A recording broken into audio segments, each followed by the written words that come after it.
It is the 2018 Tulane Green Wave visiting the 17-19 FAU Owls live here at FAU Baseball Stadium on FAU Owl Radio on YouTube. I'm Maddox Greenberg.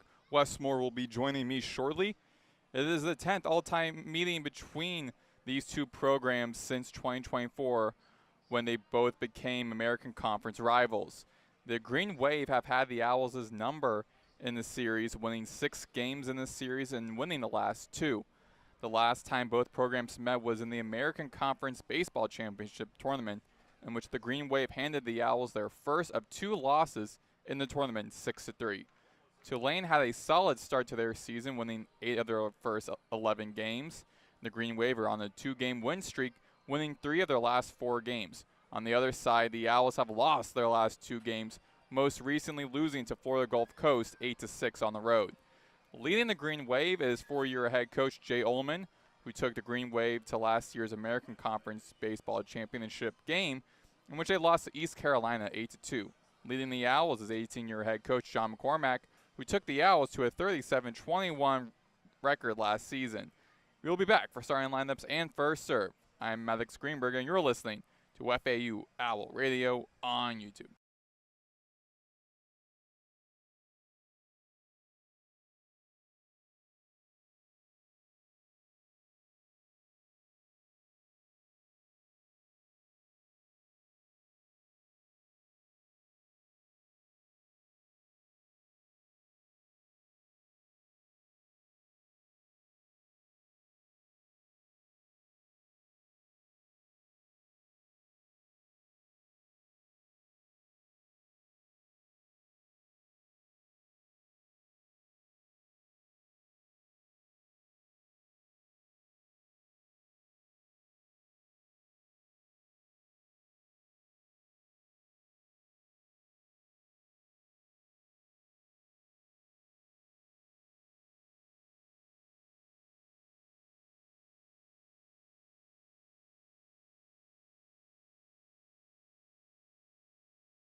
We are back here on FAU Owl Radio on YouTube. Maddox, Greenberg here.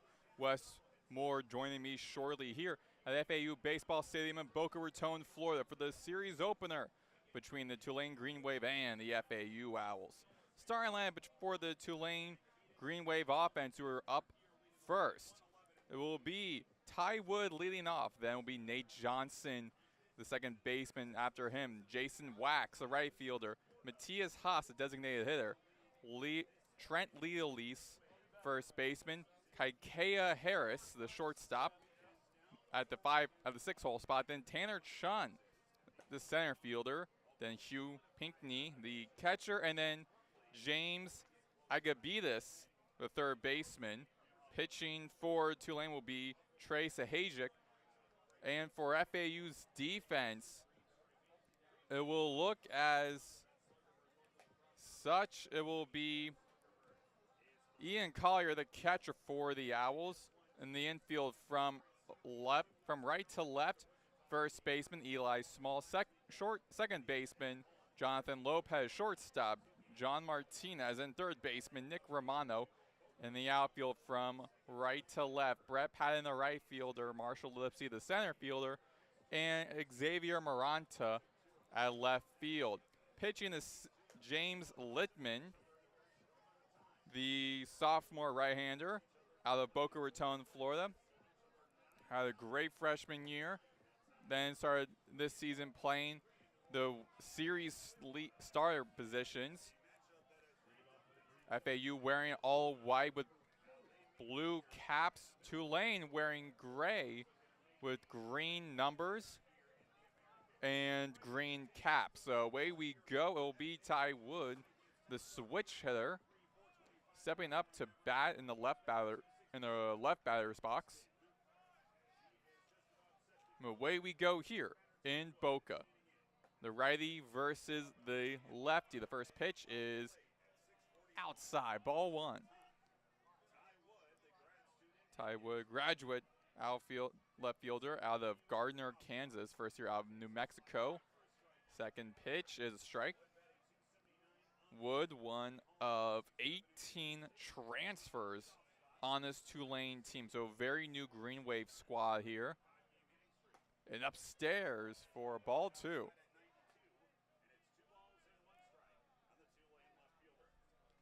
Wood back into the batter's box. Originally began his career at Iowa Western Junior College. Tip foul up to the left side that flies down the third baseline. Foul one, strike two. It's 2-2 count here in Boca. And tip foul behind home plate, hitting to the backstop. It will remain a deuces wild for Ty Wood. Last time these two teams played each other was back in the conference championship tournament game as he hits a high over into right field, sky high in the air, and that'll be caught in front of the warning track by the right fielder, Brett Patton, to record the first out here in this inning.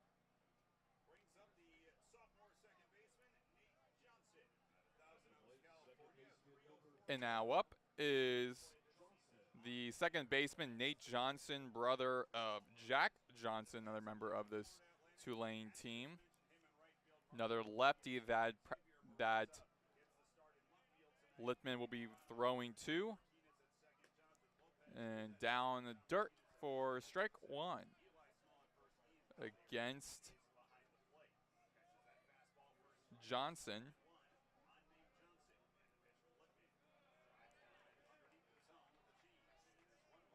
And that was a 1-1 count, was inside.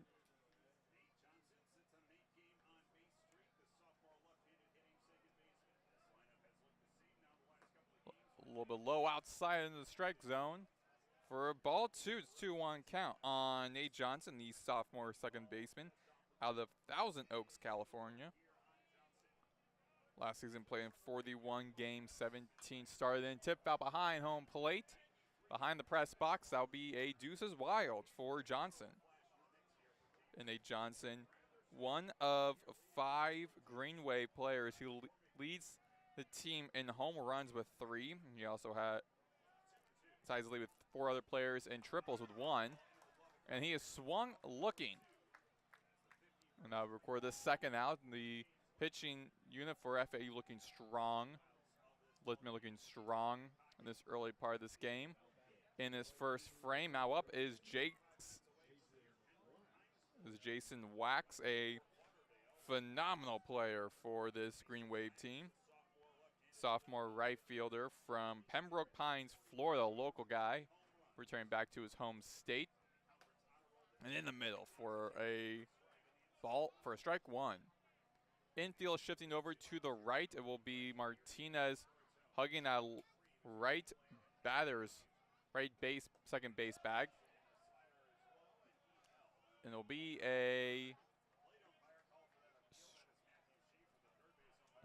looking as though it'll be a strike one. Check out for a ball. It'll be ball one, so 1-1 count called by the home plate umpire. And hit high over into left field.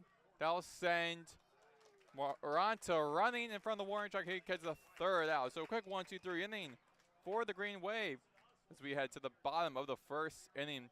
The FAU offense due up Lipsy, Romano, and Peraza. You're listening to FAU Owl Radio on YouTube.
We're back here on FAU Owl Radio on YouTube. Maddox, Greenberg here at FAU Baseball Stadium for the series opener between the Tulane Green Wave and the FAU Owls. Marshall Lipsy is due up for FAU with Trey Sahajic pitching for the Green Wave as he is doing a couple more warm-up pitches on the hill. Trey Sahajic, the graduate righty from Shreveport, Louisiana. This preseason was named to the preseason first team all-conference by Perfect Game. Sahajic with a 7.75 ERA, 1.85 whip, 2-3 record with a 38.1 innings pitched, 34 runs on 51 hits, striking out 36 batters, walking 20. Marshall Lipsy, the lefty, batting .281. Low in the dirt for a ball one for Lipsy of FAU. Typically it will be Kyle Boylston in the leading off for FAU, but today, happening right now, as big swing and a miss by Lipsy.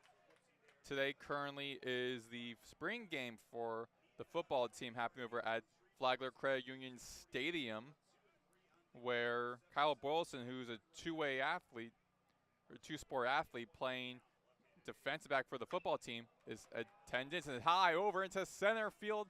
Pop a fly out, that'll be caught by Tanner Chun, the center fielder for the Green Wave. And I'll record the first out of this frame for FAU's offense.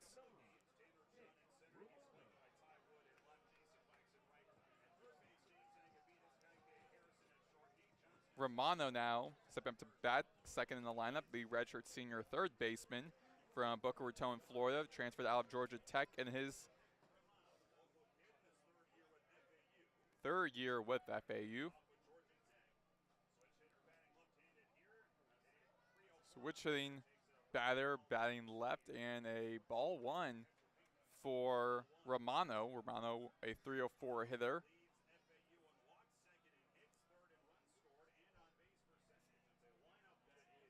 Infield shifting drastically over to the right side with just Agabidas, the lone infielder, hugging the infield grass in between third and second. 2-0 count for Lipsy. For Romano, check that Romano, a 3-0 count. Romano one away from being walked, and that'll be his close to his 22nd walk. So Hedrick trying to strike out, get one strike on the board against Romano. He winds up, here comes the pitch, and dead center will be a strike one. So Romano didn't read the ball there. And now Agabidas going to over to the right side of the infield as Nate Johnson moves into the behind second and between second and third base. Hit high over into left field, running, and now be caught by Ty Wood. Makes a tremendous effort to record the second out of the inning. A fly out into the direction of Ty Wood. He was hustling his way, moved right in front of the third base foul line to retrieve the ball. Ball was still very much in fair territory for that. So 2 outs, bases empty. Infield has not changed for Michael Peraza, third on the batting order. This will be Agabidas in the infield grass between second and third. 1-0 count for Peraza. Michael Peraza, the designated hitter in his first year out of West Virginia. One of 12 transfers on this FAU team. Grounds it out in the direction of first baseman Johnson down the first base foul line. He immediately grabs the ball, runs over to the first base bag, and takes out Peraza. And that's how the first inning will end. Both teams' defense is looking solid for 1, 2, 3 inning for both teams as we head into the top of the second inning for the Green Wave. Due up for the wave, it will be Matthias Haas, Trent Leolise, and Kaikia Harrison. And when we return, you're listening to FAU Owl Radio on YouTube.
We're back here on FAU Owl Radio on YouTube. Sorry for the technical difficulties. We are all set here. Maddox, Greenberg, Westmore here between the FAU Owls and the Tulane Green Wave here at the top of the second inning. 0-2 count, 2 outs, bases empty, infield shifting to the right for Kaikea Harrison, the senior shortstop from Kailua, Hawaii, the transfer out of USC in his second year with the Green Wave. Lefty batter, 6th hole in the lineup, going against James Littman in the Owl defense. 0-2 count, 1-2 count now low in the dirt, up to the right corner for a 2-2 count on Harrison. Harrison this season, a .273 hitter, playing shortstop for the Green Wave, and he doesn't look and gets struck out there. So another scoreless frame for the Green Wave. FAU defense keeping Tulane through just 3 batters as we head to the bottom of the second inning with Collier, Patton, and Martinez due up for the Owls. When we return, you're listening to FAU Owl Radio on YouTube.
We are back here on FAU Owl Radio on YouTube. Maddox, Greenberg, Westmore. It is scoreless here at the bottom of the second inning.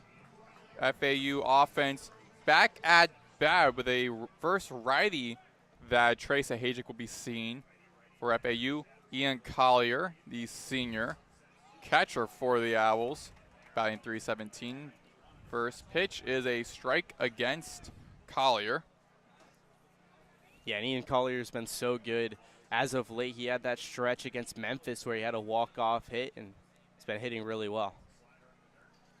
And low in the dirt for a 1-1 count on Collier, the graduate from Plano, Texas, in his first year out of Texas Tech. Again, one of 12 transfers on this FAU squad this year. 1-1 count. Here comes the pitch by Sahajic. And tip foul rolls over past the third base foul line. Be a foul 1, strike 2, 1-2 count. And that was really good location from the pitcher. I mean, he knew exactly where he wanted to put that ball, and I think Ian Collier was just a little bit in front of it. He saw the pitch end well, but the placement overall from Sahajic was what won that pitch. Infield shifting to the left for Collier, the righty hitter. Glove in the hand, Sahajic kicks, wheels and deals, hit over into right center field, the warning track and right in front of the wall. Bounces off of the ground, caught by Tanner Chun. That'd be a stand-up double for Collier. And great way to open things up. And the first time FAU has a runner on base. First time for either team in this game, a runner is on base. Yeah, and that was just a pitching mistake from Sahajic. I mean, he wanted to throw a slider. He wanted to get it a little bit down and inside, but he just left too much on it. It started hanging, and Collier had all of the middle of the plate to work with, and he just ripped it. I mean, you said it. There was a shift to the left field, 3 infielders on that second to third base side, and he just ripped it into the outfield where the outfielders were playing really centric, so there was just no way anyone was going to be able to catch up to that ball. And now Brett Patton, the junior right fielder from Manasquan, New Jersey, and another transfer for this FAU team. At bat, tip out behind off to the left side, goes behind the Tulane Green Wave dugout, and be a foul 1, strike 1. Again, infield shifting to the right. You got Nate Johnson on the outside infield line, right in front of the outfield. You got Collier in second and scoring. Zahajic turns, now throws, and scoring the bunt is Patton. And that'll be a ball 1 against him. It's a 1-1 count on Brett Patton. Especially as of late, this middle of the lineup has been especially hot for the FAU Owls. Zahajic turns, checks on second, kicks. Here comes a pitch, and there, squaring the bunt by Patton. That'll be a strike called against him by Matthew Schaefer. And more on the officials. Got Matthew Schaefer, the home plate umpire. First base umpire Kenneth Fitz. Second base umpire Jose Estrellas. And then third base official Nate Thompson. And low in the dirt. Actually be low. It will be a 2-2 count for Brett Patton on Trey Zahajic.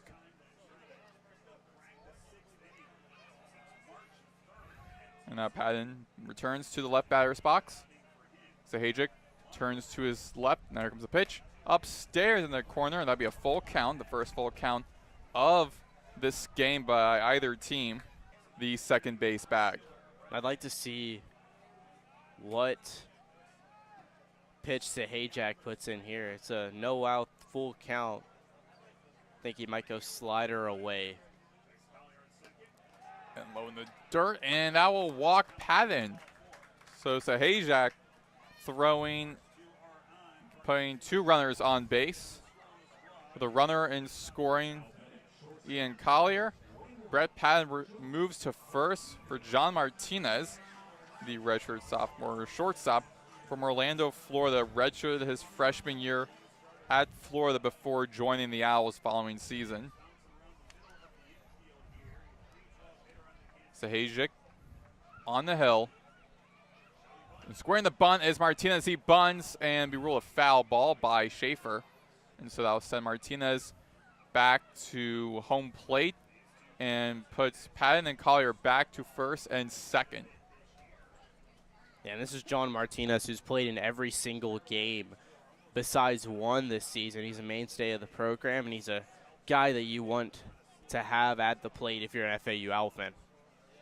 Martinez, a .312 hitter in this 6-hole spot for the Owls. Zahajic checks right, squaring the bunt against Martinez, and a perfect bunt. And that will send Pickney, the catcher, throws over to Agabidis at third base, and Collier will be ruled safe at, actually, be ruled out at third. So sacrifice bunt by Martinez as he puts Patton out of the second scoring and puts himself, Martinez, in first. Here in the scoreless bottom of the second inning with 1 out now, runner in scoring with Eli Small stepping up to the left batter's box for the Owls, 7th in the batting lineup. The sophomore first baseman, a freshman a transfer out of Kentucky. I got Zahajic still on the hill, checks second quickly, throws low in the bottom right corner of the strike zone. Be a ball 1 against Eli Small. Very much inside pitch. I mean, Zahajic looks like he's kind of struggling a little bit here. He just needs to settle down and start throwing strikes to really get out of this inning. Zahajic kicks and deals upstairs in the left corner, the up left corner, and it'll be a 2-0 count on Eli Small, the .268 hitter for the Owls. Sophomore left-handed. He's a guy who's proven to show up in clutch situations. We'll see if he can do it here. It's early in the game, though. And Zahajic throws another ball, and that will be a third ball he has thrown against Small. And Sahajic keeps checking on second where Patton is at. Patton 14 stolen bases for FAU. So Sahajic definitely keep an eye on that. And down the middle for a strike one against Small. 3-1 count. I really like that take from Eli Small too. I mean, he had the opportunity to get a bat on it, but I mean, it's 3-1. You got to lay it off if it's in there sometimes, especially against a struggling pitcher. And tip foul behind to the left side, to the right side. Line home plate, be a full count. Second straight full count by Sahajic in this game. And this pitch is really going to decide whether he gets out of the inning or not. I mean, Sahajic's been struggling a lot this inning in particular and being able to locate the strike zone. But if he can locate it here, if he can strike out Small, that makes things great for his momentum. And the fastball thrown. Now recording the second out of this inning. One away from keeping FAU from reaching home plate and getting some runs on the board. It says a lot about this Tulane defense early on, how strong they are, the bullpen as well as the infield, particularly by Hugh Pinckney, who didn't elect to throw the 0-2 count, 2 outs, 2 runners on base. Sahajic with a pitch, up base. Sahajic with a pitch, way upstairs actually. That'd be the first ball for Maranta. Was very, very high. I mean, what Sahajic needs to do now is just settle down and keep it simple. He needs to keep it to 2 pitches, 3 pitches even if he wants to mix in a changeup there, but go with his slider and then go with the fastball. The velocity's been there. And the tip foul behind home plate hitting the backstop. A foul one, another foul ball, so it remains a 1-2 count. I think the umpire or the catcher ate that ball off the face mask.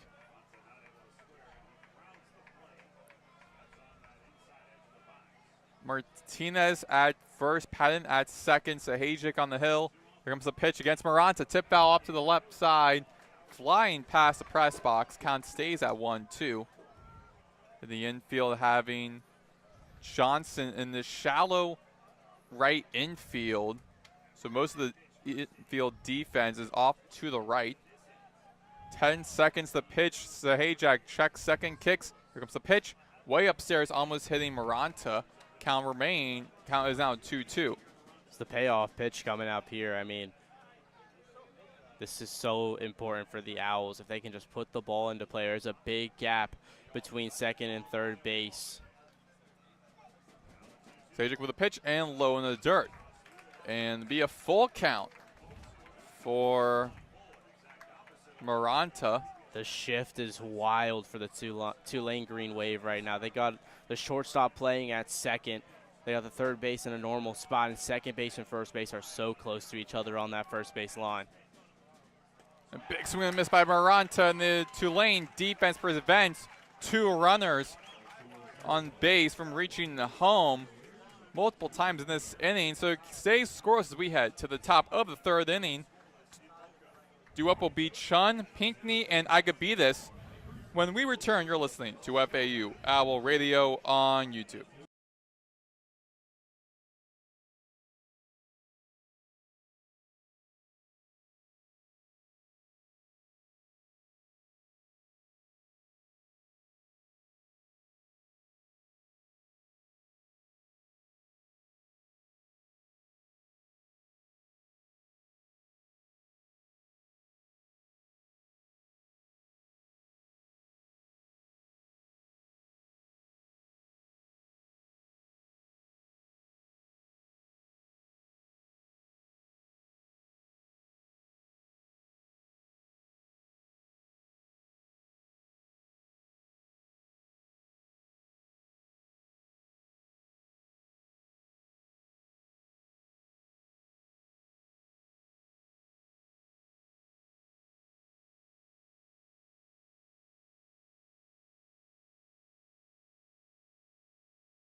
Welcome back to FAU Owl Radio on YouTube. I'm Wes Moore alongside Maddox Greenberg here for some FAU baseball. It's the top of the third inning.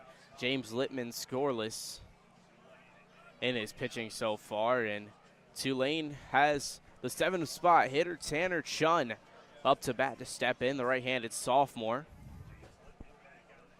posting a 2.04 ERA on the year. First pitch is low for strike one.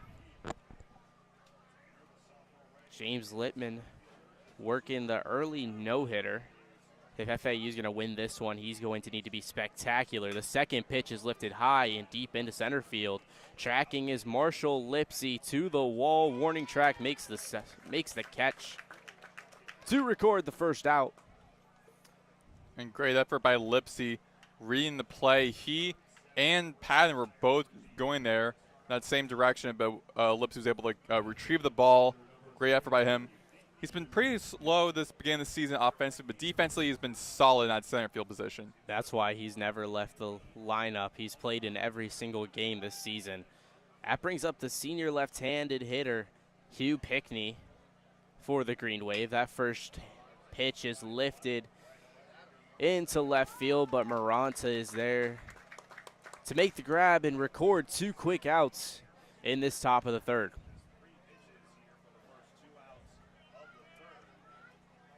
Brings up James Agabitis, another senior in this team, hitting left-handed, struggling at the plate as of late. He's hitting 143 on the year in 56 at-bats.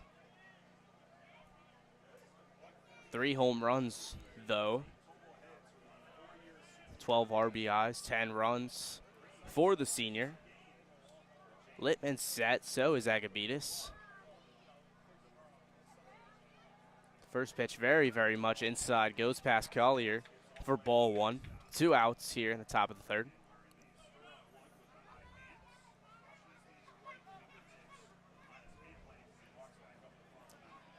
James Littman gets the sign, throws the pitch. That one drilled right over the head of Eli Small for a single. Agabitis is looking to try to turn it into a double, but decides to hold up at first, and that's the first hit for the Green Wave. Agabitis found the gap off to the right side over the head of Eli Small, the first baseman for the Owls, and right at the feet of Patton, gave him enough room for him to reach first safely. Ty Wood, he's a switch hitter, deciding to hit lefty against Littman. 0-1.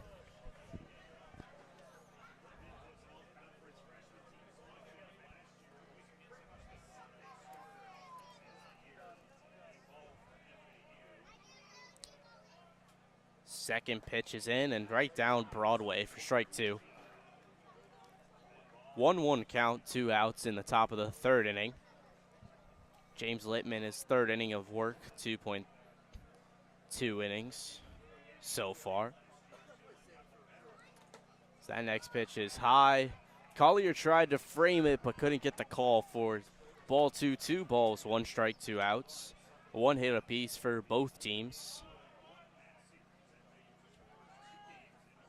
James Littman with 2 strikeouts. That next pitch is clipping the top of the zone for strike 2. 2-2 count, 2 outs.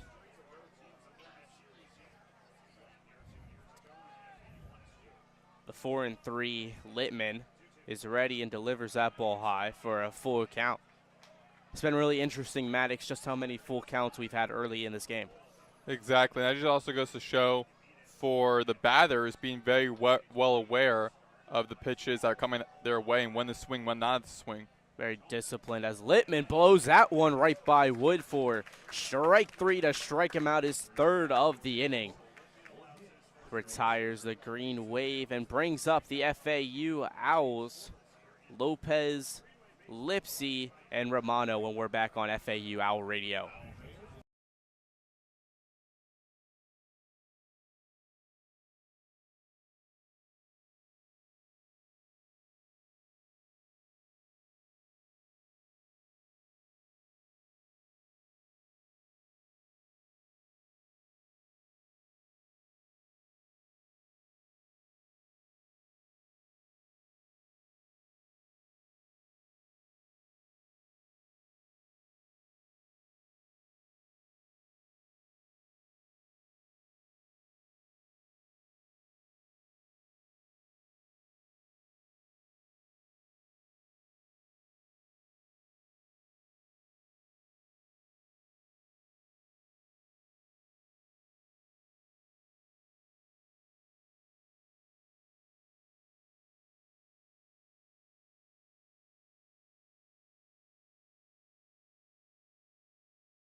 Welcome back to the third inning here in Boca Raton, the FAU Baseball Stadium. I'm Wes Moore alongside Maddox Greenberg for Trace Hajak's third inning of work. He's been solid so far. 2 innings of work, only gave up 1 hit, walked 1, struck out 2. Faced against the freshman Jonathan Lopez, batting .296 on the year, very good for a freshman. Hajak delivers that pitch in the dirt right in front of Lopez for ball 1. Lopez has got 27 at-bats on the year, 8 hits. Strikes out a lot too as he watches that second pitch go by for strike 1.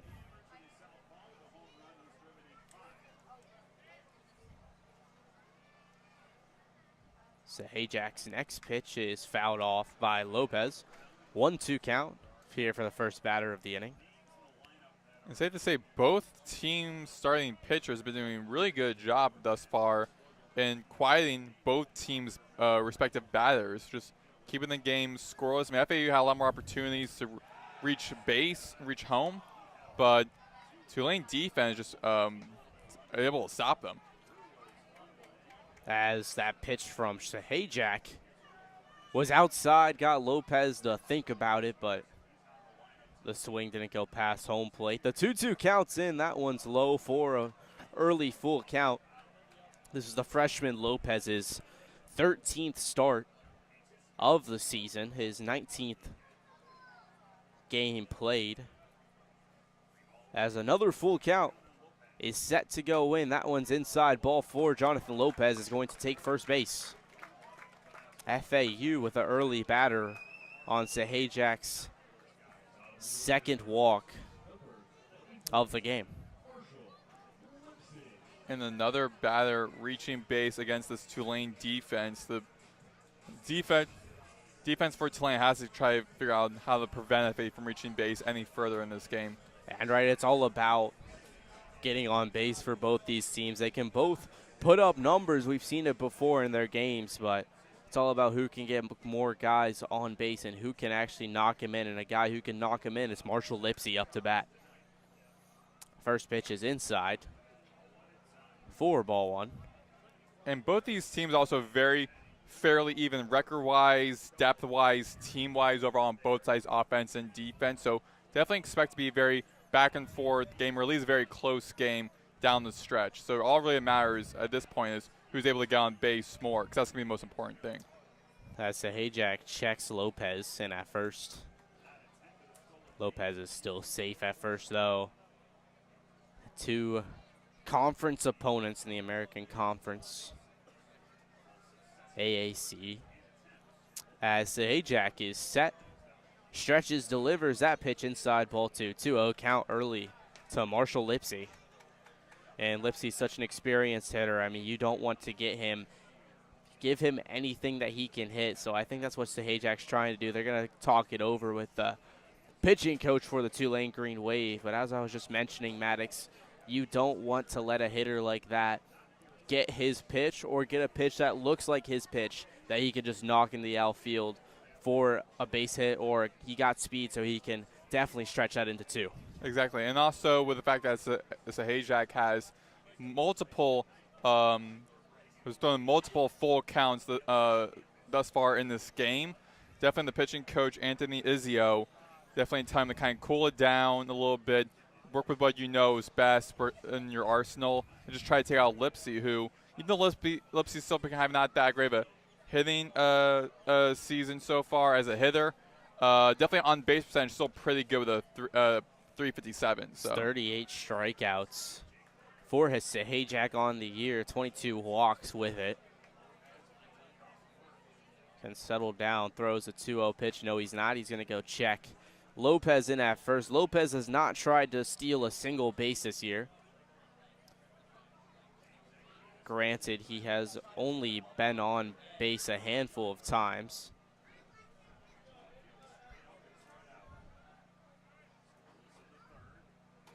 Make that 8 times on the year, as that next pitch is inside for ball 3. Marshall Lipsy, Jonathan Lopez on base would be very dangerous for the Boca Raton native Nick Romano. Redshirt senior is up on deck for the Owls. As the 3-0 pitch is in, that one's right down the middle for strike one. Yeah, 3-1 count. You guys start looking through your arsenal. Definitely throwing fastballs or sliders, curveballs. Just try and make Lipsy want to swing the ball without resorting to risking having the ball fly out into the outfield. I think that changeup is the one he's had the best control over the night as he puts that one just a bit low for ball 4 walk. Marshall Lipsy on first, Jonathan Lopez on second, and that's going to bring up Nick Romano, the third baseman. He's a switch hitter. Going to step in the box, lefty though. 0-1 on the day. He flew out to left field, but Maddox, he's a dangerous guy. It definitely is, but particularly with his 302 hitting, but also leading the team with the walks with 21. So another hitter that you have to be aware of trying not let him reach base, because if you do, you're going to have bases loaded on no outs, but trying to get your first batter out kind of get some momentum riding for you as a pitcher. As the Hayjack, just going to give it to his second baseman, Johnson. Try to get Lopez out at second. Unsuccessful, though. So he's yet to throw his first pitch to Nick Romano. No movement in the bullpen yet for the Tulane side. So Hayjack just going to check Lopez again in at second. Do you see anyone in the bullpen? I mean, they got an owl up there now to kind of restrict our view, but I don't see anyone quite yet. Yeah, I just noticed that as well. I don't really see many. I have not seen really any players on their way. I don't see anyone's feet in the bench in the bullpen, so I don't think so far yet. But I don't think they're going to take out Sahajak just yet. They're going to let him play for at least couple more innings, unless he starts resorting to gain this either bases loaded or walking any more batters in the next couple of innings. So the first pitch from Sahajak goes in for strike one. The second pitch real quickly is high for ball 1. 1-1 count, no outs yet. Here it's Sahajak versus Romano.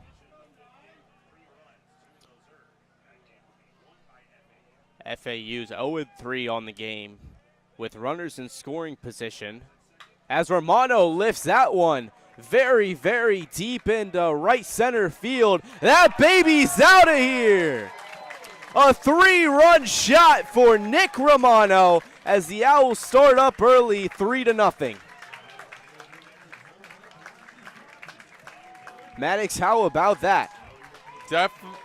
Definitely a great move by FAU. That's what they need to get on the board first this season. They have struggled to be the first ones to strike blood this season. Been struggling doing that multiple games. But when they have, they've been looking pretty good. So it was good for FAU to be reaching base. But if you are Jay Ullman or this Tulane team, you definitely have to keep your eyes now on Sahajek, because no outs, got a couple runners on base, and then letting a batter like Romano hit a hammer over into the right center field. You're going to have to kind of question whether you want to take him out earlier than you might have expected him to be out. Man, that ball was blistered out of this ballpark. Michael Peraza looks at the first pitch ball, second pitch in. Ball as well, 2-0 count early. But my, oh my, did Nick Romano destroy that ball. Trey Sahajak, 2-0 count into Peraza. 3 straight balls from Sahajak. No motion appears yet in the Tulane Green Wave dugout. 3-0 count. That one low. No, it's not. Umpire thinks it's a ball. He has the best view in the house, Maddox, not me. This does not. I'm starting to see a couple of Tulane guys running over into that far left outfield bullpen for the Green Wave. As that pitch is low for ball 4. Michael Peraza is going to take first, and that brings up the hot bat as of late, Ian Collier. Yes, that was just the 4th walk that Sahajek just threw. after I mentioned about the players running over to the bullpen. So I think also as a pitcher, you have to get in your head a little bit. Of course, you're focusing on the field of play, particularly the batter, but even catching a peripheral, a bunch of the players in the bullpen or players run up to the bullpen probably has like put something in you mentally, being like, I know I might be up sooner than late, might be done sooner than later. So they really got to improve now. So that pitch is outside for ball one, and you mentioned it. I mean, seeing your teammates go to the bullpen to start warming up can be a mental factor here for Sahajak. Particularly when they're out without one of their best pitchers in Bo Sampson as well, where now you're trying to figure out with your kind of fractured bullpen who really is working and meshing well. That ball clips the outside low zone for Ian Collier. Fans mentioning their distaste at that call. 1-1 count. No outs yet here in Boca Raton. Sahajak facing Ian Collier, senior. He's 1 for 1 on the day with a double. So he watches that pitch go inside for ball 2. 2-1 count. No outs.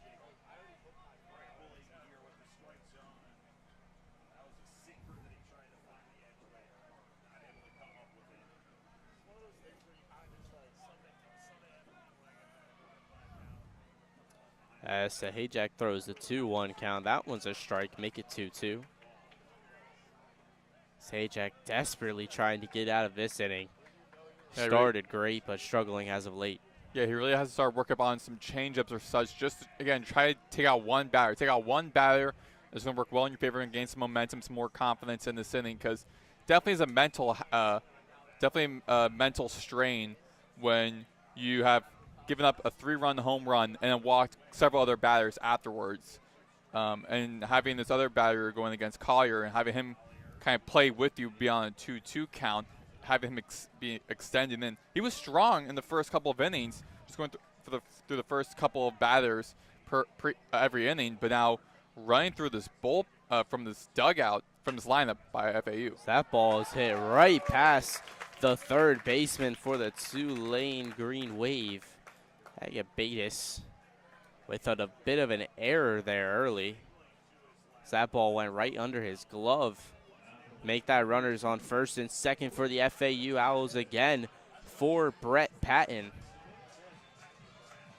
The senior batting .282 on the year. Sorry, I make that a junior. Out of University of Florida transfer.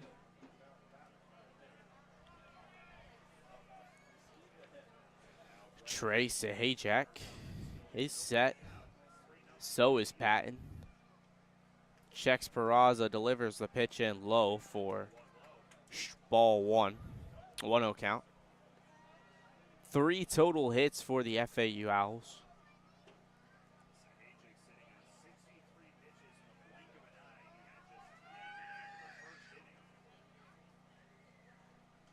.1-0 pitch. One right down Broadway for strike 1. Michael Peraza on second with 3 stolen bases on the year. Only been caught stealing once in 4 attempts. Sahajak doesn't have an out yet as Brett Patton swings right past that fastball for a strike 2. Giving up 3 runs on 2 hits is really brutal for a pitcher. Again, baseball is such a mental sport. I think more mental than other sports, give or take, because you're really alone there in your own position. Even though you have your other teammates with you, you're very much alone in those positions, and you're the one controlling how the tempo and the pace of the game goes and who stays in play and who doesn't. And again, another 2-2 count by Sahajak, and you still have a couple of runners on base, giving up no outs. Like, you either have to work better on your arsenal or rely heavily on your infield and outfield to try to save you. As everybody but the umpire thought that pitch was a ball for ball 2, but and that's exactly what Sahajak needed to gain that strike. Yeah, Patton ends up striking out anyway on the very next pitch.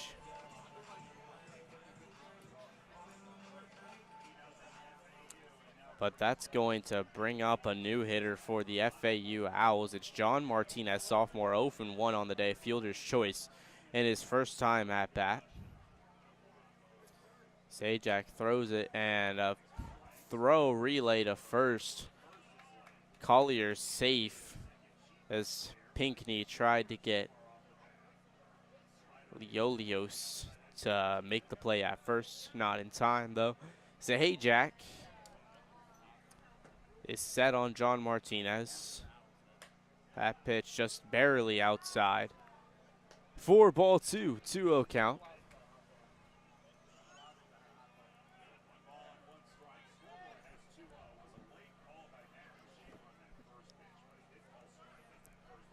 One out. Top of the fourth inning. Sajak delivers. That ball is fouled very high and off of our little canopy here in the FAU baseball stadium. It's pretty nice, honestly. No sun, but if there were sun, we'd be protected from that sun. Don't know if you get sunburned very easily, Maddox. I know I really don't, but I definitely really do, hon. That ball is lifted deep into right field. There to make the grab was the right fielder himself, Wax. As Collier and Peraza are going to take second and third. But yeah, back to your question. I definitely do get sunburned kind of easily. It was particularly funny because I'm a Floridian, so I typically should be protected by the sun genetically. But I mean, early in this game, you definitely do feel the sun, particularly when the game is starting around sunset, where the sun's setting up to our right. And yes, it's nice to have a nice tent above us, but only goes so high. Well, it was really high, so not so low where like it could block more of the sun. It's good for us to see it all over the field, but when it comes to like the long term of like the weather and stuff, not too great. As there's a beautiful sunset right now. So that brings up Eli Small, watches the first pitch in the dirt. Yeah, the sun's making all the clouds in the outfield look very purple with a nice little light blue, close to white color in the sky in the background. You look on the other side, it's all orange over there. Beautiful colors in the sky here in Florida. Place known for its sunsets for sure. As Eli Small is up to bat. 1-0 count, 2 outs as Sahajak's desperately trying to get out of this inning. Pitch is in outside for ball 2, 2-0 count. I would say definitely a nice weather for baseball. I mean, we're still in like somewhat spring, so we're still feeling a lot of the warmth, but particularly later in the day, a lot cooler breeze, a lot colder outside in the evening. So nice baseball weather open up this great series. That was wrong. It's actually the bottom of the third still. Forgot about that. I mean, it feels a lot longer than the third. I mean, that just shows how great this FAU hitting has been, and again, how smart they are noticing the plays. I mean, right now it's 3-0 count. Small just been reading all these balls thrown out of him. 3-0 count, as you just mentioned it. Eli Small facing Trey Sajak, who's just trying to get out of this tragic inning for him as he throws the ball in for strike one. Finally gets his location under control. I mean, how the pace of this game is going, it looks as though that when Tulane finally gets on offense, FAU's defense really well rested in a way, will be able to prevent Tulane's offense from doing much of anything. So it looks as though Sajak might have to be back on the field much sooner than they might have expected for how good FAU's defense has been in this game. Eli Small swings and fouls that pitch off for strike two. Full count. 2 outs. Sajak with the chance to do what he's been trying to do all inning, retire the Owls. As Eli Small places that one, second baseman Johnson is there, gets the out at first. But FAU in the bottom of the third inning does some damage off of a Nick Romano 3-run shot. Owls lead 3-0. We'll be back with you on FAU Owl Radio. I'm Wes Moore and Maddox Greenberg on FAU Owl Radio.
Oh, we're live. All right, bet.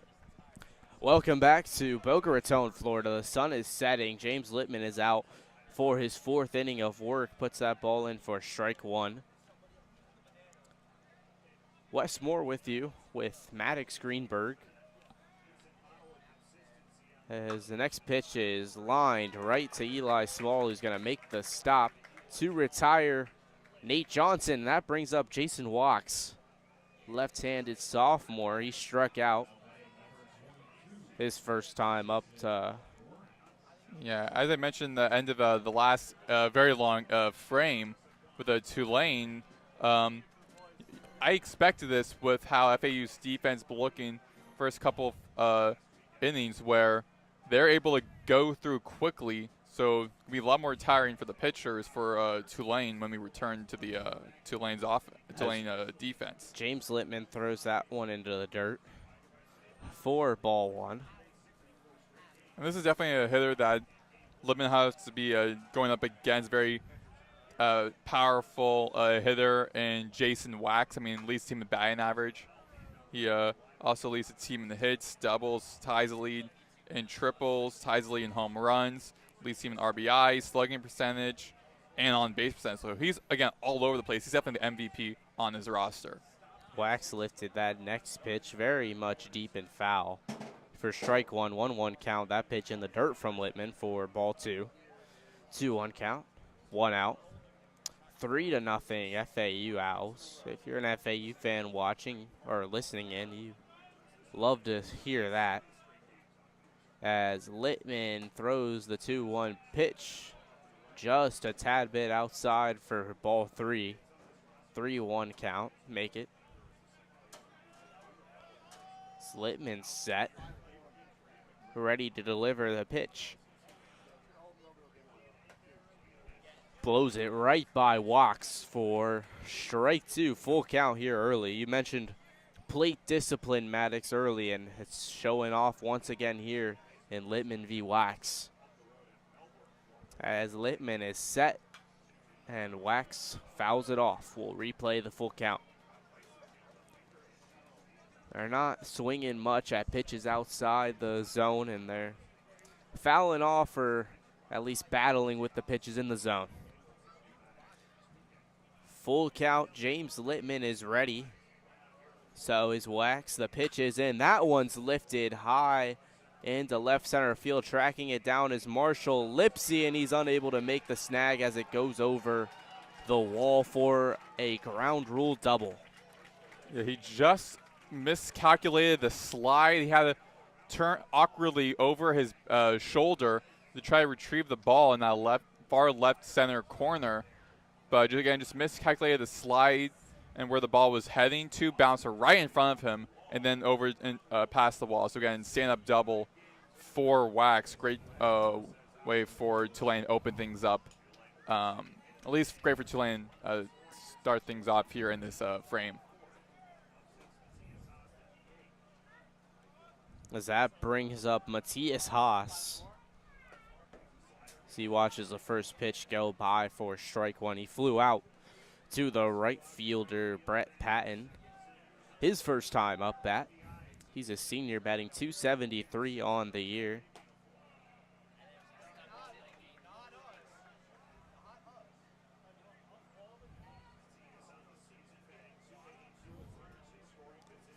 One count. Ball 1 was the next pitch thrown in.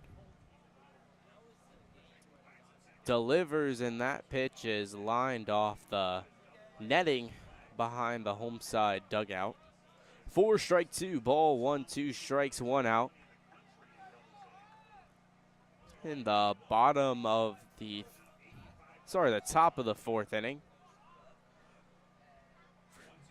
So the 1-2 pitch is lined right past Small. Incoming into home is Walks. The relay home is not going to be in time as Tulane puts in a run to shorten the FAU lead to 2. It's 3-1 here in Boca Raton. That is why Wax is one of the best players on this Tulane team. He was able to get the run for Tulane. And with Eli Small, I mean, even though it was a rapid-fire line drive by Haas, still, Small was right there and just saw the ball go right past him. I mean, again, a lot of power to that hit. Small didn't really try to make much of that for to try to get another out for the Owls. You got to love it if you're a Tulane fan, as James Littman throws that pitch in for ball 1. To the next hitter, Trent Leolios, a senior, 0-1 on the day. He flew out his first time at bat as well, as Littman throws that one in the dirt again. Leolios is hitting .237. He's a senior on the Tulane Green Wave team. Leolis. Appreciate it, Maddox.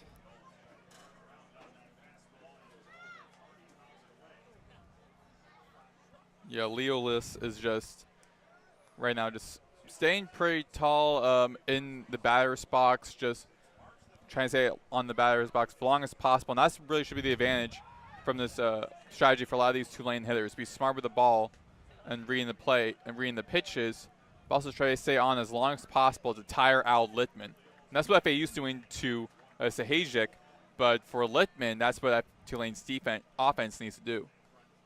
James Littman threw that next pitch outside for ball 3, and the very next pitch painting the bottom of the zone for strike 2. We got another full count with 1 out in the game. Matthias Haas is sitting at first as that pitch is ripped into center field. Exit velo high, but Marshall Lipsy is there to make the play.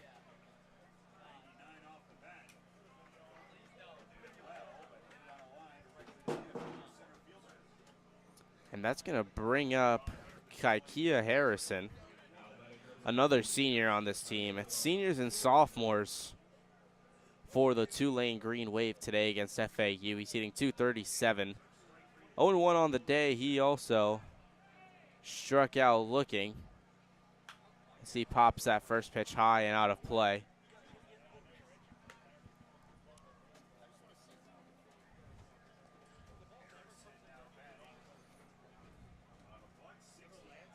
Kaikia Harrison at the plate. 0-1 count, 2 outs. Fouls off the next pitch, gets jammed up inside. He's going to be feeling that one later. Getting jammed up like that hurts, Maddox. Something that's, you have so much protection you wear when you're in the baseball at bat as a batter with the helmet and the armband, leg band, but even when it does hit you in those areas, like, it still hurts very much so. As Littman throws in the 0-2 pitch, and Harrison fouls off yet another pitch.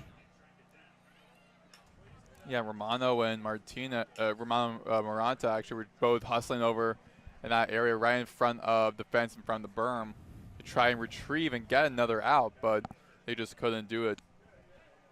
Again, just showing FAU definitely showing the effort to try get this to be a quick inning. You already gave up 1 run in this inning. You don't want Tulane to start getting some momentum riding in into the next inning.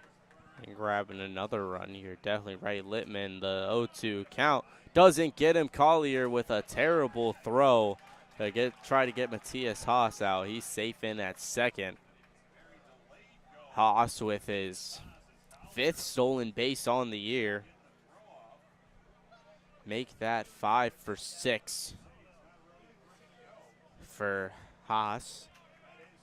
It's 1-2 count still for Harrison. You'd like to think that steal made Littman a little bit uneasy. That's in, and Harrison fouls off yet another one. That's 4 fouls in this at-bat for Kaikia Harrison.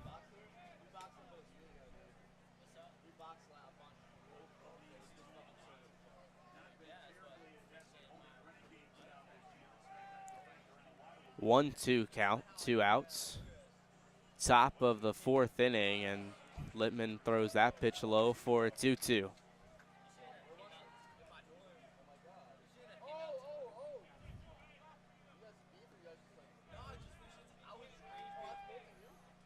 Two count, 2 outs. Harrison versus Littman. That pitch, curveball, doesn't clip the zone. Another full count between the FAU Owls and the Tulane Green Wave.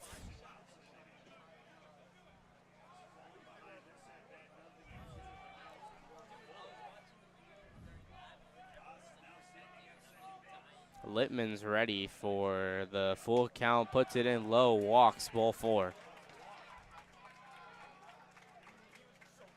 Harrison's gonna sit in and take first base, and that brings up Tanner Chun, who's also 0-1 on the day, hitting .202 on the year, and he's a sophomore.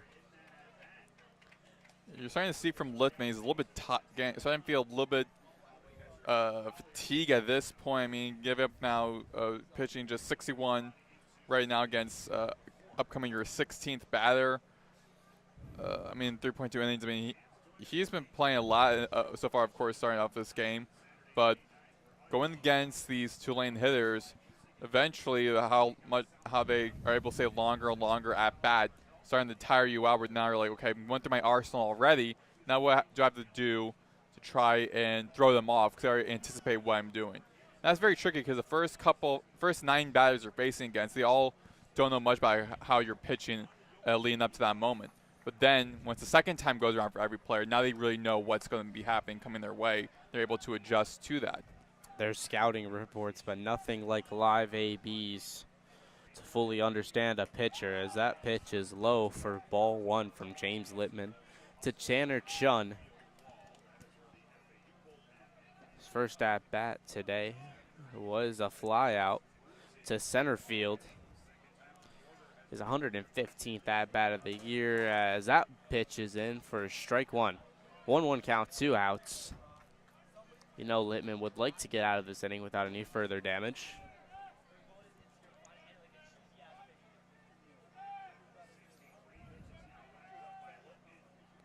Littman is set, delivers it. That pitch is hit out into center field. Lipsy is there to make the play and end the inning.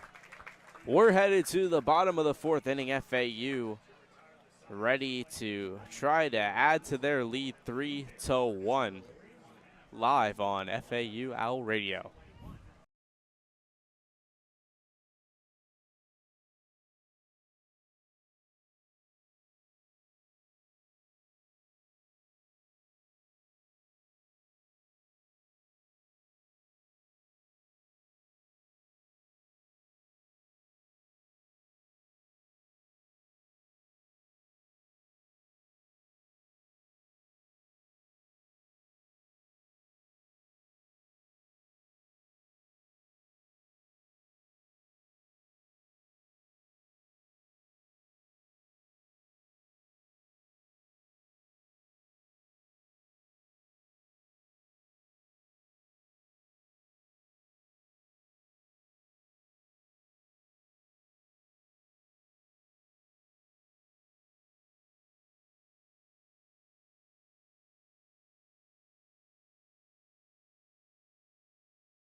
Welcome back to FAU Owl Radio on YouTube. Xavier Maranta is up to face the pitcher who's out for his 4th inning of work, Trey Sahajak, for the Tulane Green Wave. Xavier Maranta is 0-for-1 on the day. He struck out his first time at bat, getting the nod in the start as he fouls off the first pitch for strike 1.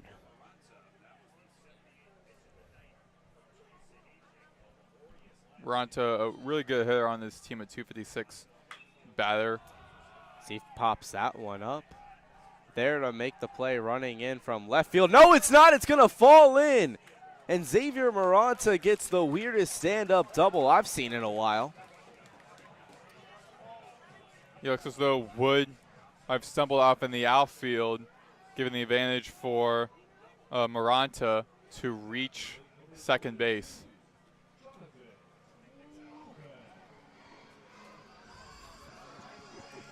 So I just clipped Maddox Greenberg. Great photo. Anyways, Jonathan Lopez is up with Maranta on second. Maranta's definitely got some speed, but not a stolen base on the year yet.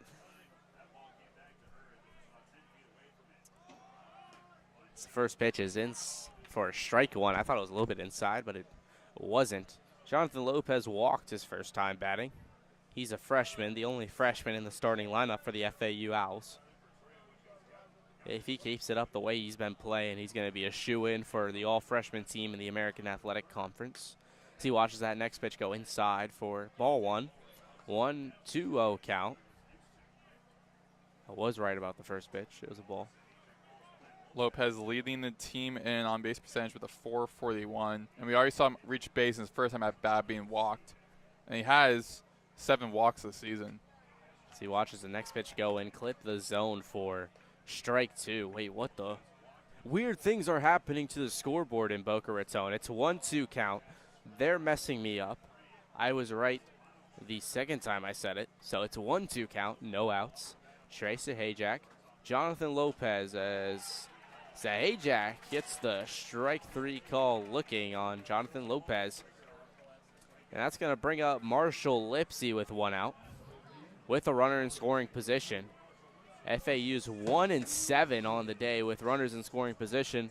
The only run scored or hit alone with runners in scoring position was the Romano tank.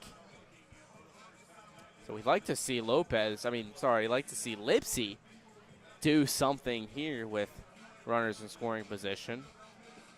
You might be able to beat Tulane hitting 1 for 7 with runners in scoring position, now 1 for 8. But you're not going to be able to beat any of the higher comp teams that they have to play, like Miami. As Sahajak blows that one right by Lipsy for strike one.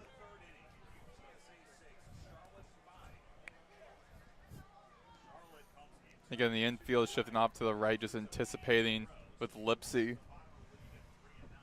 Again, Lipsy really good hitter with a 279, one of the better hitters on this As he's going to just drill Lipsy in the leg for a free first base. Yeah, and catcher Hugh Pinkney also felt that as well. The ball, I guess I believe, ricocheted off of Lipsy and then to Pinkney or vice versa. But either way, Lipsy got hit by a pitch, and he is heading over to first base. His first hit by a pitch of the season.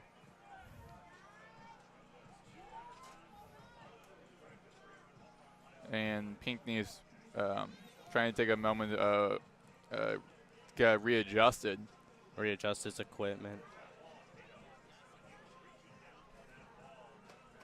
Don't know what could have happened, but oh well. We'll wait a little bit. For Nick Romano, it's his third at bat. He flew out to the left field side, hit a tank his second time at bat in the third inning. To face Trey Sahajak. He's thrown 85 pitches this game already.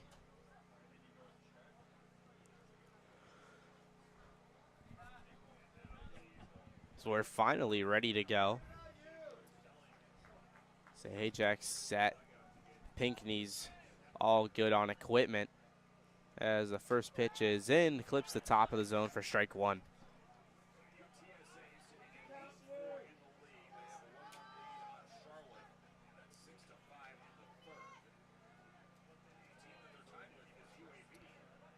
Nick Romano at the plate. Watches that first pitch in, but swings at it late and manages to foul it off.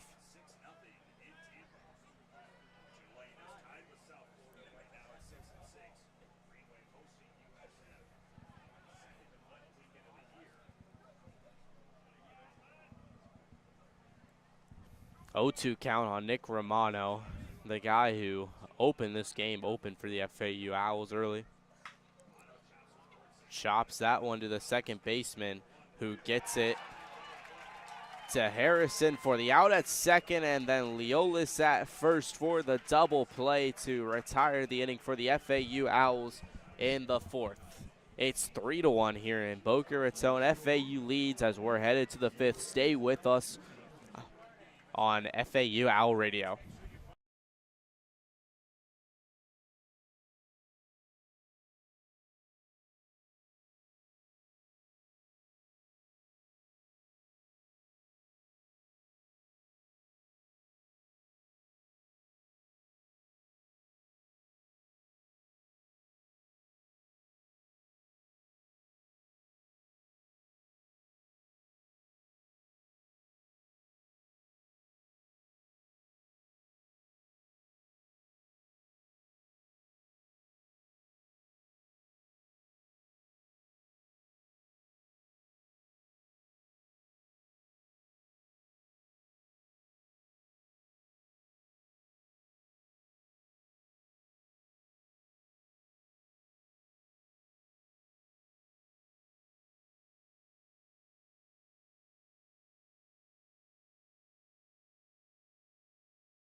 We're back here on FAU Owl Radio on YouTube. Maddox, Greenberg here with Wes Moore. 3-1 FAU lead here in the top of the fifth inning. Sun officially has set. Lights illuminating the field on a 1-0 pitch by James Littman against Hugh Pinckney, the catcher for Tulane, in the 8th hole spot in the lineup. 0 for 1 today. Flew out to left field in his first at bat in the top of the third inning. Littman on a 2-0 count. Here comes the pitch, and Pinckney hits it high in the air. There'll be a fly out over into shallow left center, where that'll be Xavier Moranta hustling over to retrieve the ball. It was Martinez and Lipsy also in the general vicinity. Moranta was able to call for it and got the first out. Here in the top of the fifth inning, now up is number 9 in the lineup, James Agabides. 1 for 1 today. He hit a single in the top of the third inning. Infield shifting to the right. Agabides stepping into the left batter's box. Right-hander Lipsy on the hill. Stands on the stretch. Here comes a kick. Here's the pitch upstairs in the left corner. Going to be a 1-0 count against Agabides.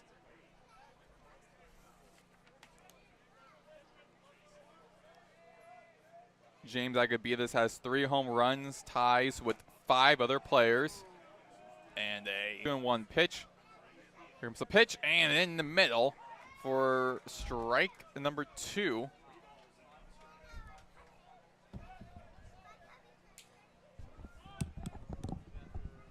So I believe it's a 2-2 count. Upstairs in the right corner, technically was a full count.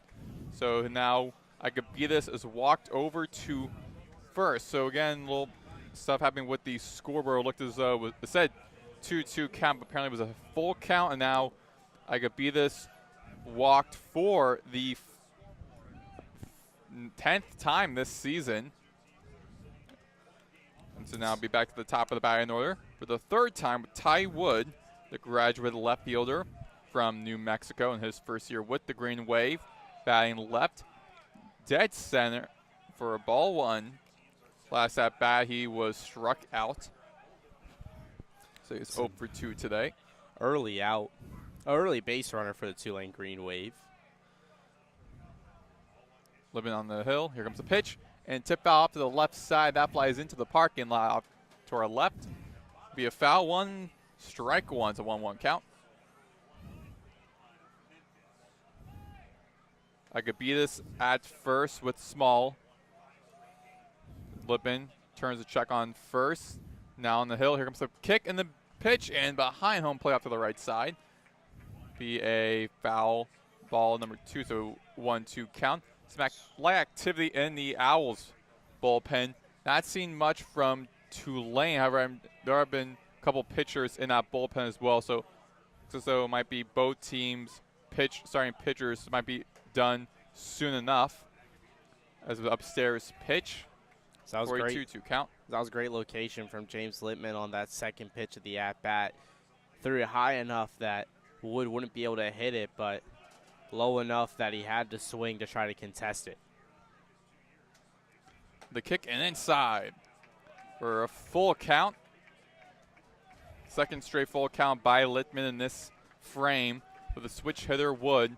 Stepping back into the left batter's box. Agabidas is at first. It's a 3-2 count, 1 out. Runner on first, Littman checking first. 3-1 FAU lead here in the top of the 5th inning. And Lippman stepping back onto the mound. Turning to his right to check on Agabidas. Kicks. Here comes the pitch. And tip out behind home plate as Agabidas was hustling to try to steal second. Another foul ball as it flies behind the press box. And Agabidas hustling back to first base stays full count. Another foul ball thrown Agabidas' way. Maddox, you know what a despicable thing was that I just found out? What? The smallest thing of Dippin' Dots at the concession stand is $7. It's ridiculous. It's terrible. It is, and most of the Dippin' Dots are just bags as well. It was like the smallest little bag. I was so disappointed. I really wanted Dippin' Dots. I saw them. I'm like, oh my goodness, Dippin' Dots. I need to get some. And then it was like a tragedy. Anyway, we're back to the game. Lippman checking first again to Agabidas. Count stays at full.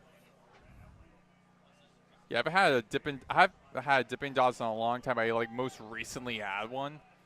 They're really good. They are good, yeah. But the only ones they really have are like Oreos, and those are too much for me.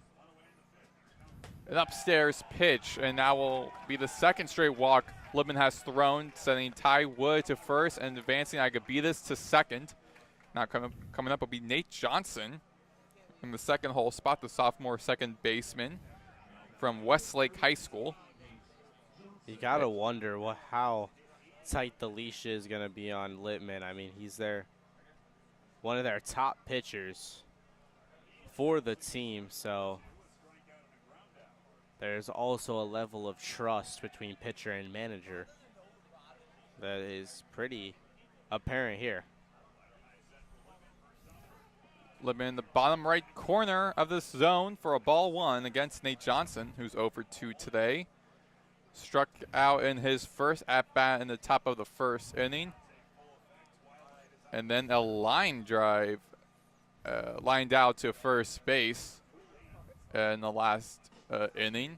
And now Hunter Cruelly, the former pitcher for FAU, their pitching coach, stepping up to the circle to speak to pitcher Littman on what he needs to be working with. And Wes, what do you think Cooley is telling Littman at this very moment? I think he's just telling Littman to calm down. He just needs to settle down, throw his pitches, and just be the veteran that he is. This team has full faith in Littman and his abilities to be able to get guys out of the game. I mean, stepping up to the plate is Nate Johnson. He's 0 for 2 on the day. He's not a guy you exactly want to take your starting pitcher out of the game to face him. Him and Wax Haas up to bat following him. So you have trust in your pitcher. You're just reassuring him, letting him know what to do, and telling him to go into attack mode and start getting players out. Yeah, and also with after back-to-back walks to start off this inning as well, you definitely want to try to calm down as a pitcher. Again, getting tired, walking in here with 80 pitches. They're coming at his 81st pitch, and we're already in the top of the 5th inning. So he's definitely has night of work for him. Lippman fakes a pitch, throws over the check at second where Agabidas is. Agabidas, 2 stolen bases this season. But also Ty Wood, 15 stolen bases and caught once. So definitely got to be aware of your surroundings, of your Littman. So Littman turns to his right to check on second. Here comes the pitch. And in the middle for, actually a little bit inside for a ball 2. So it's a 2-0 count. With 1 out, 2 runners on base. Wood at first, Agabidas at second. With a 3-1 score, the Owls leading the game. Littman with a kick. Here comes the pitch upstairs in the left corner for a ball number 3. That's 3-0, 3 straight balls for James Littman. He just needs to start simplifying this at bat and just throw some strikes. You don't want to load up the bases with a walk. And in the middle for a strike 1, so a little bit of momentum riding for Littman now starting to find his groove. Again, having to look through your arsenal as a pitcher. So a little bit of activity with the Owls bullpen we saw momentarily earlier in this inning. In the middle for a strike 2. And now we're at full count for Littman. There we go, 2 straight fastballs in the zone.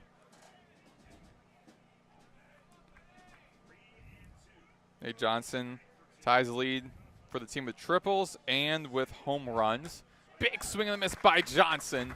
And Nate Johnson taken out 0 for 3 today now as he returns to the Tulane dugout. And Jason Wax, who already had a 2-run or had a double that led to a run by him, the only lone run for this Tulane team, stepping back to bat with a .343 batting average by Jason Wax, the sophomore right fielder from West Broward High School, local guy.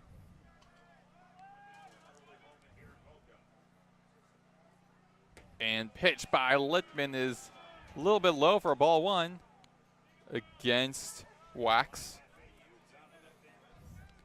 James Littman, a great recovery off of those 3 straight balls to turn 3 straight strikes for the strikeout. And now is a chance to end the inning against Wax. In the middle for a strike 1. It's 1-1 count. John Martinez hugging that right side of the second base bag. The infield shifting to the right. 1-1 count. Littman checking second. Agabidas is at, throws, and inside for a strike for ball 2. So the 2-1 count. It's a very big shift against Wax, the left-handed hitter for the Tulane Green Wave. In the middle for strike 2 is 2-2 count. Deuce is wild.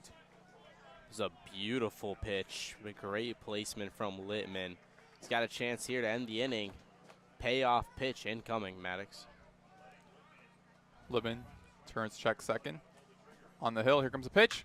And ground up, chopped up over the mound. Tagged over the base by Jonathan Lopez. Throws over to Small to record the play. And that will be how the top of the 5th inning ends. The Green Wave, no runs, no hits, 2 runners stranded as we head to the bottom of the 5th inning. You're listening to FAU Owl Radio on YouTube.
We're back here on FAU Owl Radio on YouTube. Maddox, Greenberg, Westmore.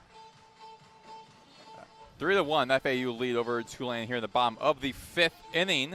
Trace Hajic on the bump with a 7.65 ERA. For 5th inning, he's pitching and working his 89th pitch against Michael Peraza. Here comes the pitch and inside for ball 1.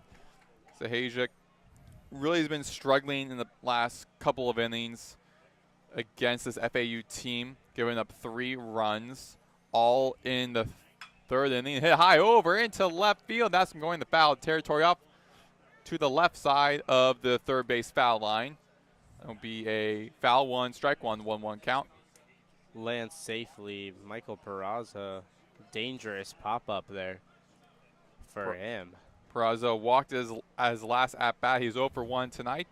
.336 batting average for the former West Virginia Mountaineer. Agabidas in that infield grass, and he hit over into left field again, a foul line right up past the 3rd base foul line up to our left. Foul 2, strike 2, 1-2 count.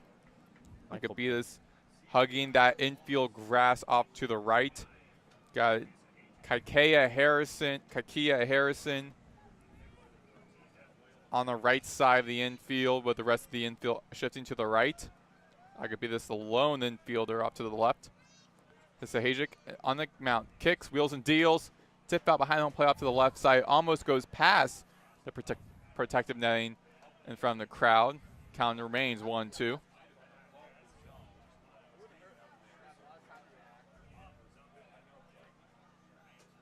So Hajic with the pitch, and big swing and a miss by Peraza. Slow in the ground, and that will take out Peraza, record the first out of the bottom of the 5th inning.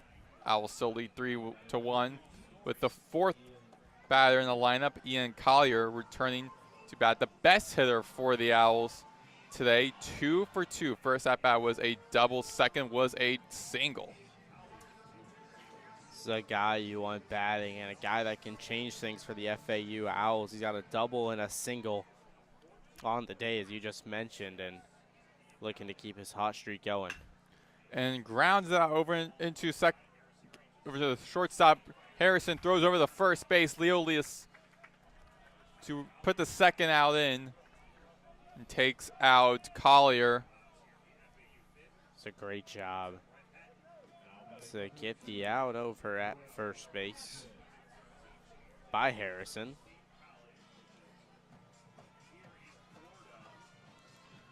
Now Brett Patton, the right fielder from Indian River, in his first year with the Owls. Infield shifting to the right.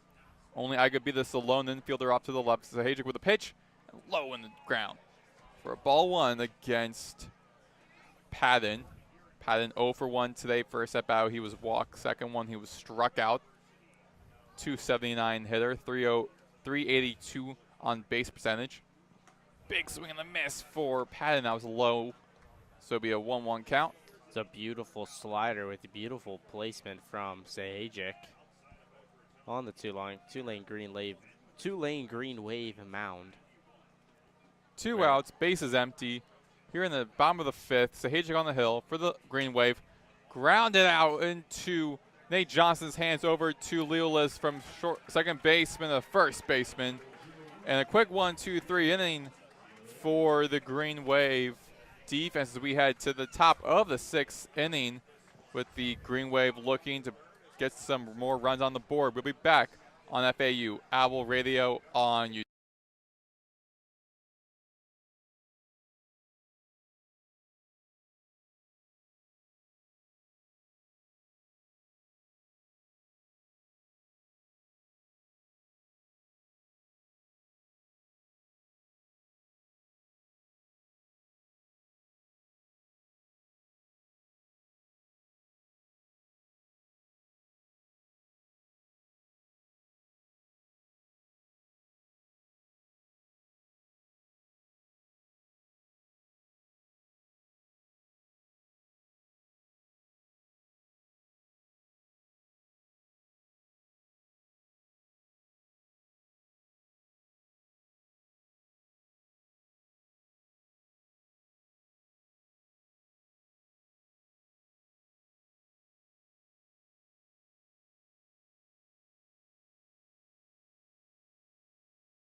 Ooh, we're back here on FAU Owl Radio on YouTube. Maddox, Greenberg, Westmore. 3-1, FAU lead over Tulane here in the top of the 6th inning. Matthias Haas, the graduate designated hitter from Oakland, California, in the right batter's box against James Littman. Now just pitched his 91 pitch. And it's a 1-0 count, heads over into center field. Lipsy hustles, dives for it, and he makes the first out for the Owls. That was a beautiful play by Marshall Lipsy. True reason why he's been a mainstay in that center field, a preseason American Conference Player of the Year. Marshall Lipsy showing off the glove. And now up in the 5-hole spot is Trent Leolis, the graduate first baseman from Newport Beach, California. Infield off to the right with Romano, the third baseman, the lone infielder, off to the right. Check that off to the left. Strike one, 0-1 count. Littman with the pitch. Inside for a strike two. It's 0-2 count against Leolis, over 2 today. 235 hitter. Base is empty. Top of the 6th. Here comes the pitch. And grounded off foul off to the right side along the first base foul line. Count remains 0-2. James Littman's night's about to be over. He's thrown 92 total pitches, faced 22 batters for the Tulane side. Way upstairs by Littman on that one. Gets the first ball. It's a 1-2 count. Not seeing much activity within the Owls bullpen as of now, but have seen a couple of warming up in the last inning. So it looks as though it might be Littman's night might be up eventually. I mean, it's around the 6th inning, so that's typically when most starting pitchers will be done for. 2-2 count on Leolis.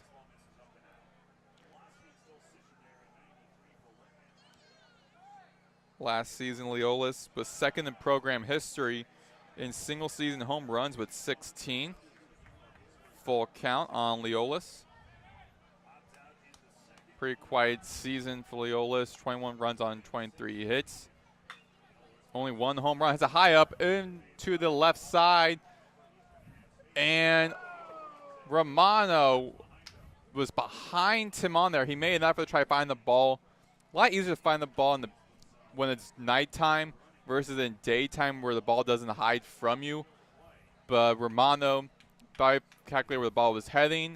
It was just past him. So it would have been the second out.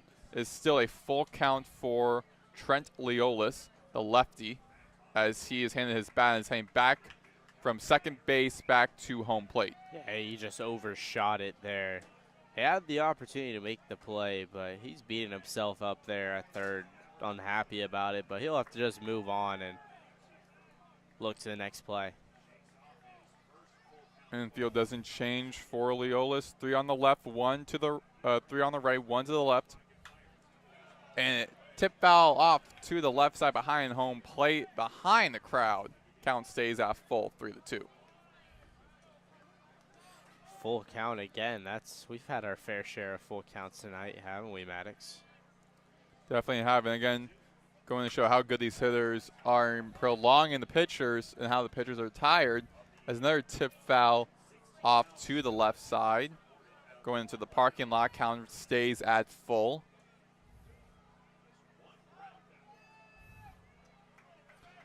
Another full count pitch.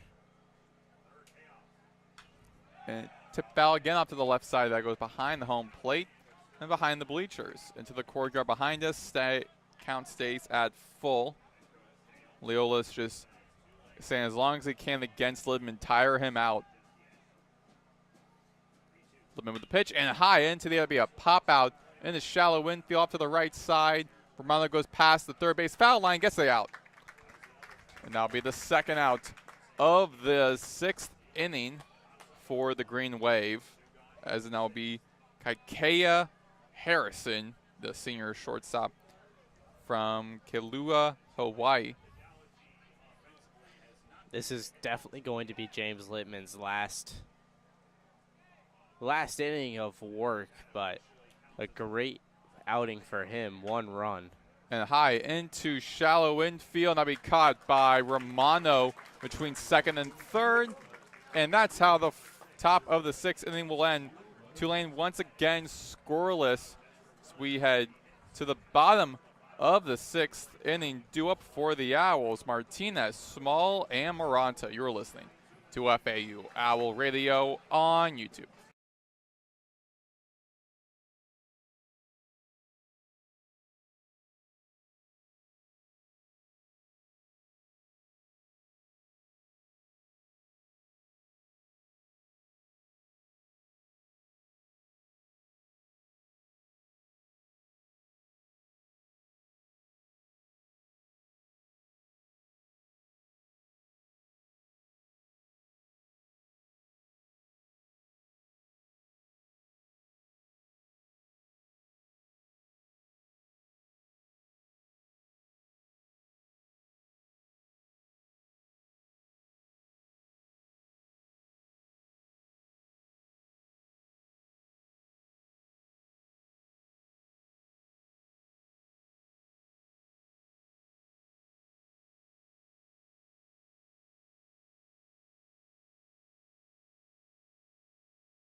We are back here on FAU Owl Radio on YouTube. Maddox, Greenberg, Wes Moore. 3-1 FAU lead here at the bottom of the sixth inning. Owls offense is up with John Martinez 0 for 2 today with 308 batting against Trace Hajic. And he hits it over into left field. That is high in the air. That is distance of the speed. And that is off of the pole. And that is gone. Martinez's fourth home run of the season. Off to the left side. Hit past the light pole. Actually, ricochet off of the light pole. And beyond left field to record his fourth out and extends the Owls' lead back to 3. It's a 4-1 FAU lead here in the bottom of this sixth inning. There was no doubt about that shot from John Martinez as he ripped that one very, very deep into right field. And that's going to single-handedly end Trace Hajic's day. Yes, as Trace Hajic will be out. And a new pitcher coming in for Tulane. We'll bring up to him about momentarily when we return. You're listening to FAU Owl Radio on YouTube.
Ooh, we're back here on FAU Owl Radio on YouTube. Maddox, Greenberg, Westmore for the 1 FAU lead after a left field bomb by John Martinez.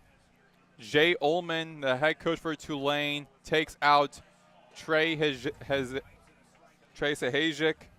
and subs in Luis Pablo Navarro, the sophomore lefty from Amado, Arizona, his first year out of Pima Community College. And the lefty against the lefty Eli Small, who's 0 for 2 with a 260 batting. It's a 1-1 count. Infield off to the left, off to the right, one infielder off to the left. And Navarro with a pitch, and upstairs, 2-1 count. Luis Pablo definitely has some velocity on his pitch, high spin rate, which means his slider, which you haven't seen yet, should have a lot of movement. Upstairs for a 3-1 count by Navarro against Small. Navarro played 2 seasons with Pima Community College. His father, Luis Navarro, was on the spring training team with the LA Dodgers, and Small is walked over to first. And the infield readjusts for Xavier Maranta, who's 1 for 2 tonight with a 273 batting. Last at bat, he hit a double. It's a great little double from Xavier Maranta. Popped it very high. No one could track it down, and he just kept running until he got to second. That's why you never give up on a base hit. In the middle by Navarro for a ball 1 against Maranta. Luis Pablo Navarro with a 5.59 ERA, 19.1 innings pitched. Looks ahead at first. Here comes the pitch. Way upstairs, the upper left corner of the zone for 2-0 count. For the 1 FAU lead. And Hugh Pinckney coming up to the mound along with shortstop Kaikea Harrison to speak with Navarro. And now Pinckney and Harrison returning to their respective positions as Navarro returns to the rubber where Maranta is waiting for the next pitch as a 2-0 count. Eli Small walked. He's at first. Navarro looks at first. Here comes the pitch. And in the middle for a strike 1, 2-1 count against Maranta. That was a great pitch. Right down the middle. High speed. Maybe a change up with high speed. Couldn't exactly tell you, but got it right by him. And hit high over into left center. That'll be caught in mid left center field by Ty Wood. Hustles in from left field over into the mid left center to record the first out of the bottom of the 6th inning. So Small stays at first as Jonathan Lopez be back to the bottom of the batting order for the Owls for the freshman lefty. 0 for 1 today, 286 hitting. Actually, going to be a pinch hitter. Brando LaRue, who didn't start for today, who coming in, the graduate infielder from Markham, Ontario, Canada. Last season was named to the 2025 All-American second team. In 2024 was one of 3 position players to start all 57 games, one of 2 to start every game at the same position at shortstop. LaRue normally plays shortstop for the Owls, batting right. Coming in as the pinch hitter in the 9-hole spot. As a ball, strike 1 against LaRue by Navarro on his 10th pitch. Small still at first. 1 out, runner on first. Infield off to the left field with just Leolis keeping his eye on Small at first.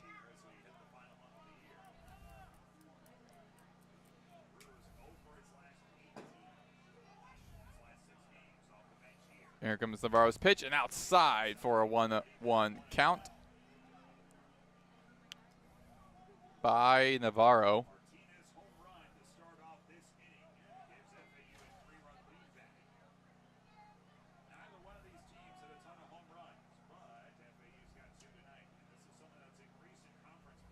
And LaRue hits it over into right field, the feet of Jason Wax. And a single advancing both runners. LaRue will be at first, Small at second. And we're back to the top of the batting order with Marshall Lipsy, the senior lefty, 0-for-1 today, the 279 hitter. I thought Eli Small had a chance to go to third there. The third base coach told him to hold up as he was running full speed, ready to go to third. Not sure, Maddox. How do you feel about that decision to hold him up there? I think it made sense. I mean, it was a kind of a standard single. Yeah, he might have had the opportunity, but you don't want to risk getting 2 outs in this. I mean, you're in scoring position already. And with Lipsy, I mean, he's good on-base percentage guy. Also good hitter right now with a 279 this season. Just rely on him. We got 2 runners on base for Navarro. Navarro with a kick. Here comes a pitch. Tip foul behind home plate into the backstop. And be a foul 1, strike 1. John Martinez opened up this inning with a single home run off to the left field. And with that, 2 runners on base on a 4-1 FAU lead in the bottom of the 6th inning. Navarro in the circle. Here comes the pitch, and dead center for strike 2. Check that. Ruled just inside for a ball 1. So the 1-1 count for Lipsy. Brando LaRue at first. Eli Small at second. 1-1 count. 1 out. 4-1 FAU lead. Navarro checking second. Here comes the pitch. And tip foul off to the left side. And be a foul to strike 2. 1-2 count by the lefty Navarro.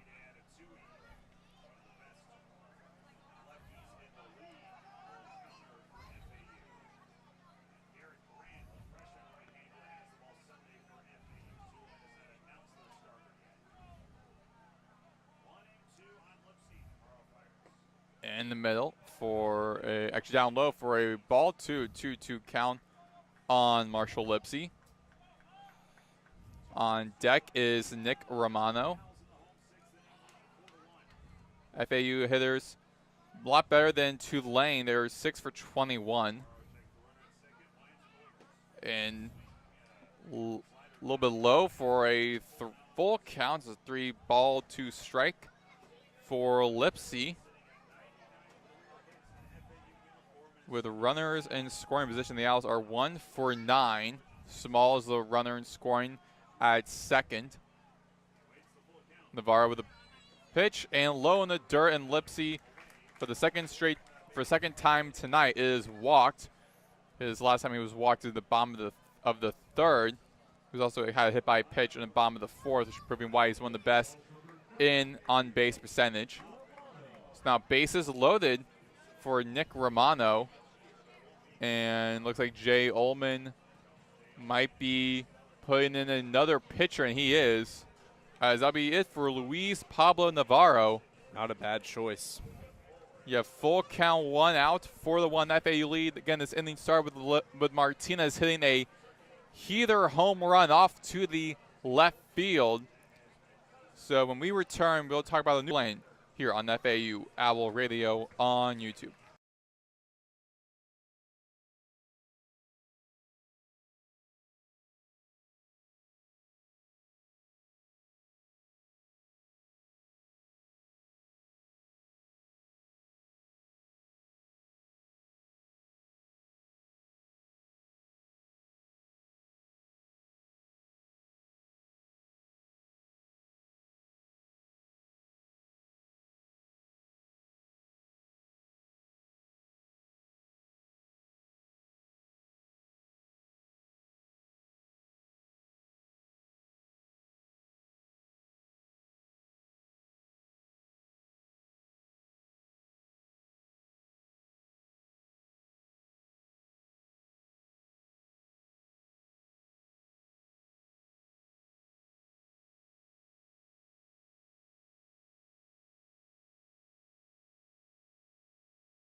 We're back here on FAU Owl Radio on YouTube. Maddox, Greenberg, Westmore for the 1 FAU lead here at the bottom of the 6th inning. Another pitching change made by Tulane. Luis Pablo Navarro taken out for Julius Ejike Charles, the sophomore lefty from Oklahoma City, Oklahoma. Last season he had Tommy John surgery to end the season in July 2025. 6 months later, started playing again for Tulane. So very quick recovery from Tommy John surgery. 2-0 count. Check out 1-1 count now on Nick Romano. Bases loaded. Bottom of the 6th inning on 1 out. It's a 1-1 count for Nick Romano, the switch hitter for FAU. He's batting right. It'll be a lefty-righty matchup.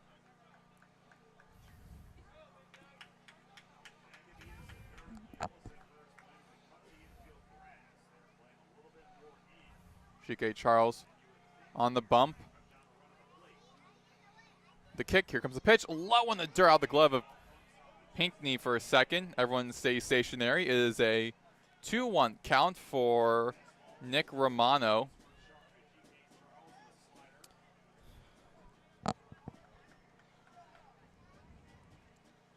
Owls hitters are 1 for 9 with runners in scoring position. First time in this game where bases are loaded. Romano. It looks as if I'm taking a little small timeout thing with the catcher. I think misplacing the call or something. Not hearing the call as home plate umpire Matthew Schaefer having a word with Jay Ullman. Came in walking, hustling in from the Tulane dugout. Trying to get an understanding of the situation. Ullman does not look too happy about that, but both go respective ways. Play will resume. Schaefer puts on his face mask. He says 2-1 count.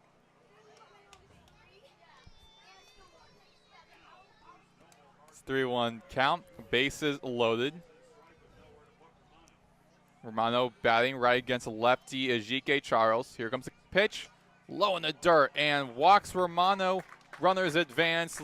Small heading from third to home and extends the Owls' lead to the largest of the night with 4. It's a 5-1 FAU lead with no signs of stopping with 1 out here in the bottom of the 6th inning.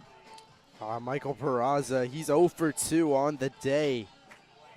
But you can never say die with this FAU offense when it gets hot. They'll start pouring on runs quickly. And now with Michael Peraza, the lefty against lefty matchup. It'd be a ball 1 against him. He is 0 for 2 today. Walked in the bottom of the 3rd and struck out in the bottom of the 5th in the last inning. So now Ejike Charles working his 6th pitch on a 1-0 count. A bases still loaded. And it hit high over into shallow infield cut by Agabides. So it'll be the 2nd out. Bases still loaded. Now 2 outs. And now be Ian Collier, the best hitter for FAU in the cleanup spot at 4.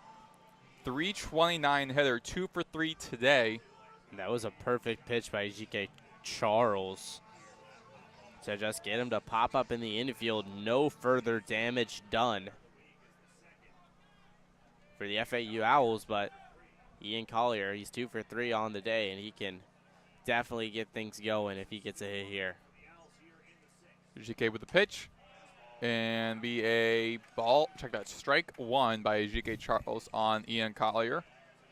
First 2 at-bats with a double and a trip and a single. Last at-bat in the bottom of the 5th.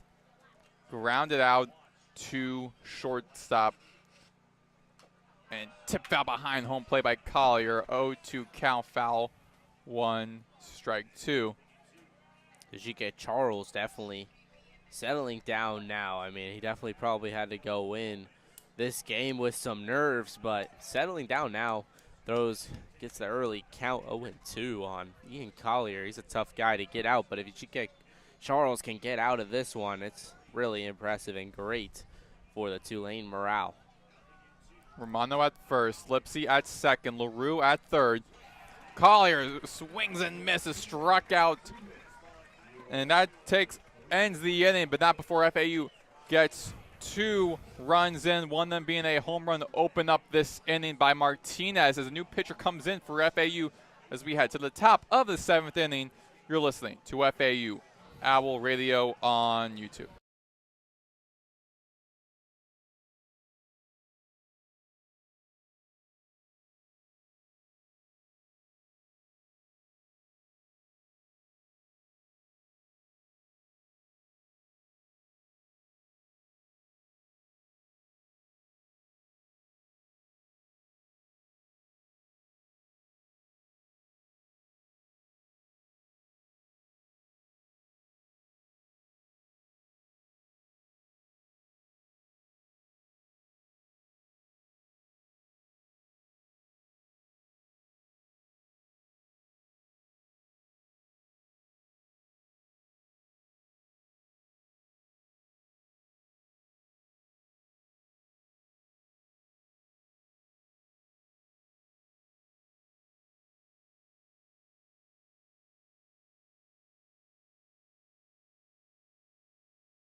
We're back here on FAU Owl Radio on YouTube. Maddox, Greenberg, Westmore. Top of the 7th inning, 5-1 FAU lead with Tanner Chun, the center fielder for the Green Wave in the 7th hole spot, up to bat 0 for 2 today. 200 batting average. Flew out to center field both times at bat. Owls with a 4-run lead. It's a 0-2 count by Zach Kilby, the new pitcher in for the Owls, the senior lefty from Tampa, Florida. He leads the team in whip.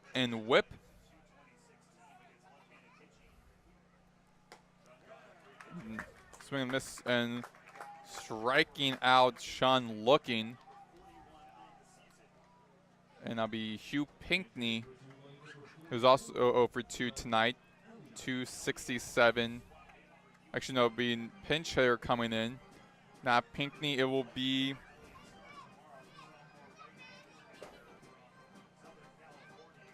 number. And who the new pinch hitter actually is.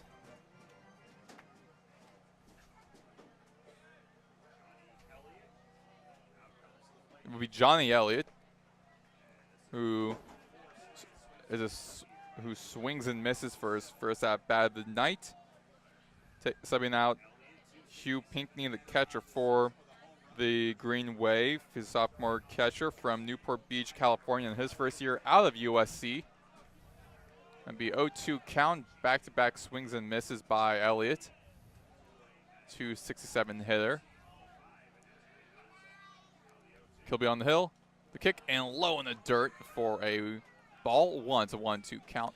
But I really like that pitch from Zach Kilby. I mean, he had the idea he just dropped that slider a little bit low, but it keeps the batter off balance as he switch up fastballs and off speed. Kilby the lefty against Elliott the righty. Big swing and a miss and takes out Elliott with bases empty, 2 outs.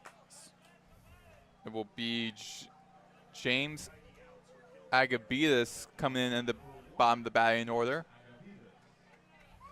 1 for 1 tonight with a 158 batting. Struggling a bit in this game. Bases empty, infield shifting to the right with LaRue hugging that left side, that second base bag. Owls open the last inning with a solo home run by Martinez, which contributed to them getting 2 runs in the last inning, extending their lead to back up to 4. 5-1 FAU lead, ball 1 on Agabidas by Kilby. Kilby subbing in for replacing James Littman. It's a 2-0 count for Kilby. Littman ends tonight 6 innings pitched, 1 hit on 3 runs. Well, 1 run on 3 hits. 3 walks, 4 strikeouts against 24 batters. 103 pitches by Littman. 2-1 count.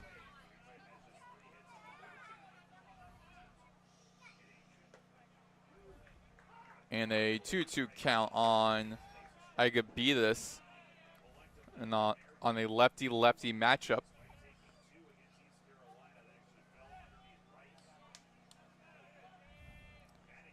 Kilby, high glove in the hand, and line drive grounds it out over and past second and third into the direction Maranta left field,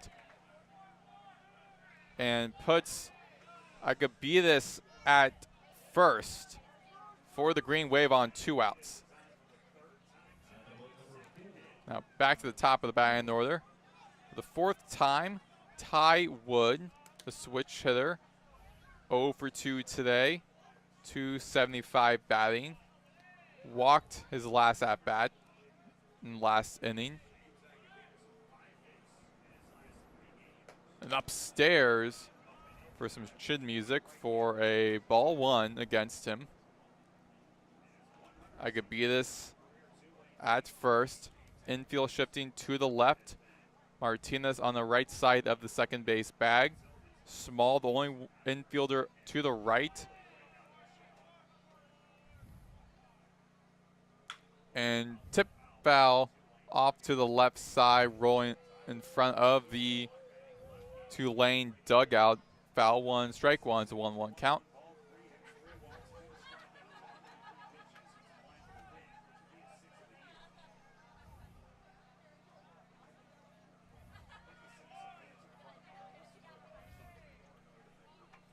Wood on the hill, looks at Agabidas at first. Here comes the pitch, and low for a 2-1 count.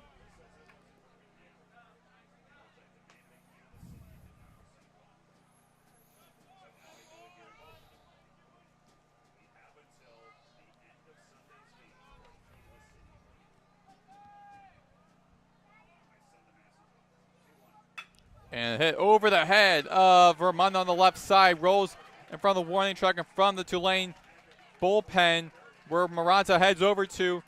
Meanwhile, Agabidas circles, gets over the home plate, and he'll be ruled safe. Unbelievable triple play by Agabidas, going from first all the way to home. Wood makes his way to second and puts the Green Wave back on the board. It is 5-2. Tulane now cuts deficit to 3. Beautiful triple bag there by Agabidas. Wow, he turned on the speed there. Just absolutely wheeling. The moment that ball was hit, he was gone. His third base coach waving him in from the get-go. That was beautiful base running. Nate Johnson 0 for 3 today. Tipped out behind home plate, struck out in the 1st and 5th inning. Lined out to first baseman Small in the 4th inning, so struggling tonight. has a runner in scoring position at second, Ty Wood. 2 outs, 0-1 count. Kilby turns to check at second. Now throws. The lefty against the lefty. It's a 1-1 count by Kilby. Tulane hitters 5 for 25. Overall 200 batting average as a team. Low in the dirt for strike 2. It's a 1-2 count by Johnson.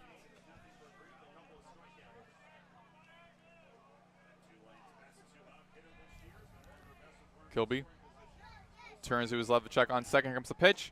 Big swing and a miss by Johnson. And retires the inning. Tulane gets back on the board for the first time since the top of the 4th inning. 5-2 FAU leads. We head to the bottom of the 7th inning. You're listening to FAU Owl Radio on YouTube.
We're back here on FAU Owl Radio on YouTube. Maddox, Greenberg, Westmore.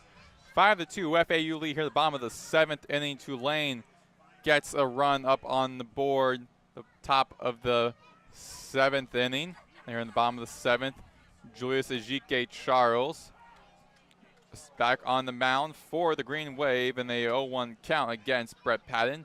Infield shifted drastically to the left. Only Agabidas, the lone infielder, close to the third base bag, so large gap for Patton to work with. It's a 1-1 count against Patton. 0-2 this season, 270s, 0-2 today, 276 hitter this season.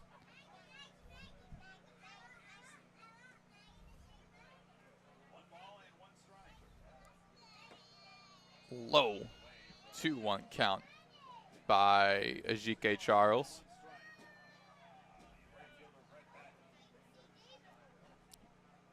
Lefty-lefty matchup here with Ejike Charles working his 13th pitch and hit over into center field.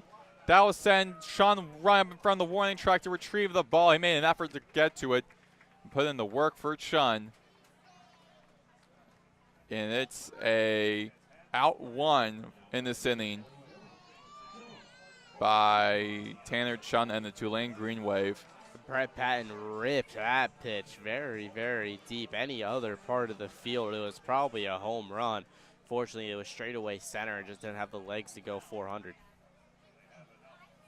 John Martinez now in the right batter's box, going against the lefty. And inside for a ball 1.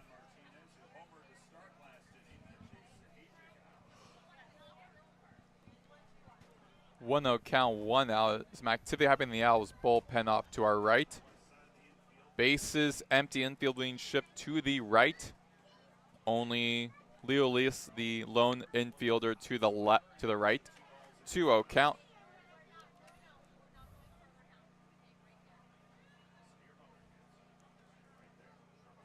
Martinez 1 for 3 today. Last at bat was a home run, started off last inning, or 2 innings ago. Actually, no, I checked out last inning. And he hits it over in that same direction of the left field, but that flies over into just left field, nowhere near the fence. To record the 7th hit, and that will put Martinez on base at the first base bag.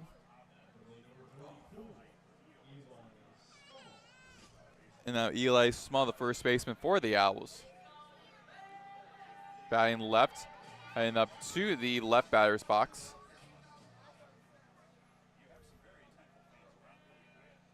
Infield shifting a bit to the right, with Harrison off near the left side of the second base bag. Outside, ball 1 by Ajike Charles on his 17th pitch.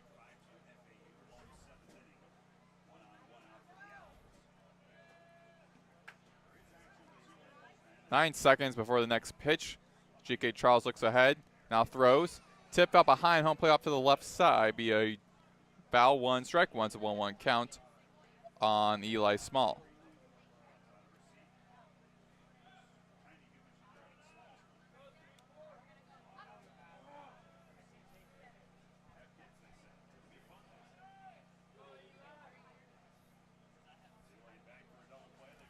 Now G.K. Charles throws over the first check on Martinez.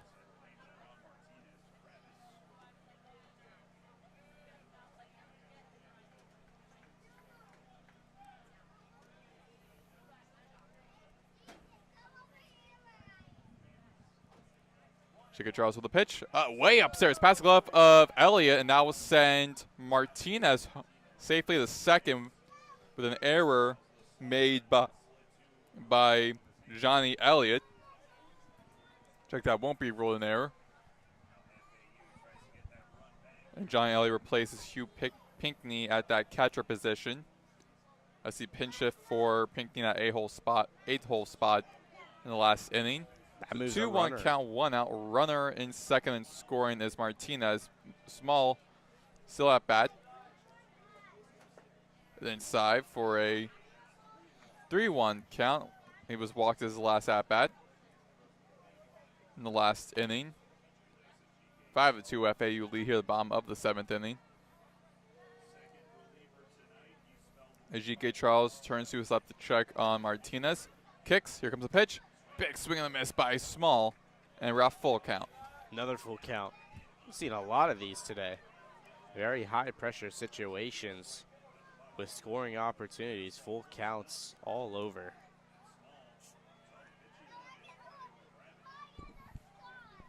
G.K. Charles on the hill. Here comes the pitch. Inside, and a strikeout on Small. Small heading over to the dugout, not too pleased. And well, that's exactly what Tulane needs to do to get back into this game. I mean, they're down 3, but there's still a chance, a team that's still alive. They just need to get out of these chances. FAU's been struggling to drive in runs with runners in scoring position. So definitely a good sign and a momentum swing, looking to go a little bit towards the Tulane side.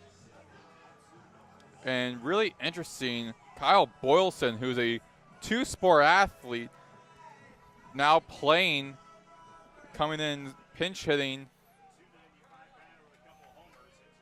for FAU.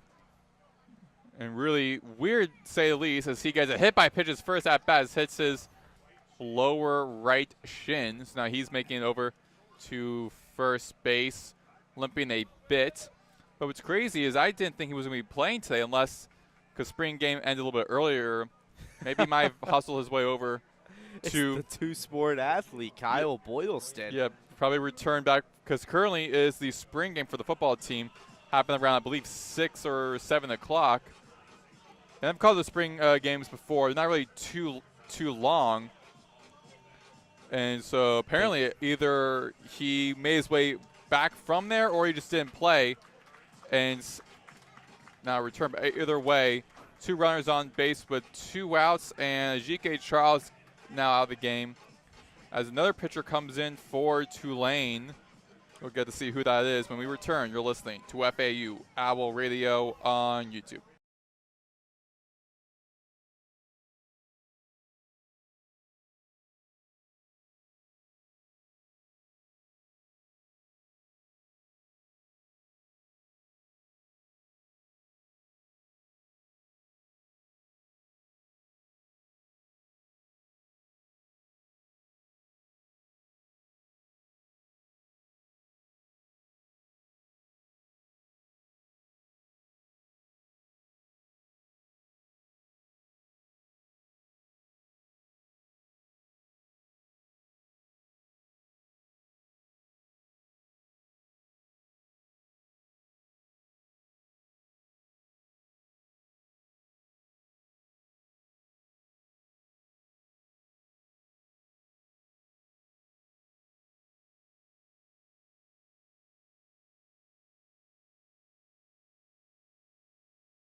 Ooh, we're back here on FAU Owl Radio on YouTube. Maddox, Greenberg, Westmore. New pitcher coming in for Tulane on a 2 runners on base. Kyle Boylston at first, John Martinez at second. Jacob Moore on the hill now, subbing in for Julius Ejike Charles. Jacob Moore, the redshirt senior righty from Lacombe, Louisiana. One of several players on his team coming in from LSU Eunice. He just drills him right off the bat. Yeah, and Brandon LaRue at bat got hit on his helmet. And his second time at bat today, his first at bat was a single. He did not reach his base, so bases loaded on 2 outs. 5-2 FAU lead here at the bottom of the 7th inning. And Marshall Lipsy back to the top of the batting order for FAU. And Lipsy 0 for 1 today. And his first at bat was a fly out to center field, but the last 3 were a walk, a hit by pitch, and another walk. So see what the righty Jacob Moore can do against the lefty Marshall Lipsy. Low in the dirt, almost at the ankles of Lipsy. Almost walked him there, almost hit him there.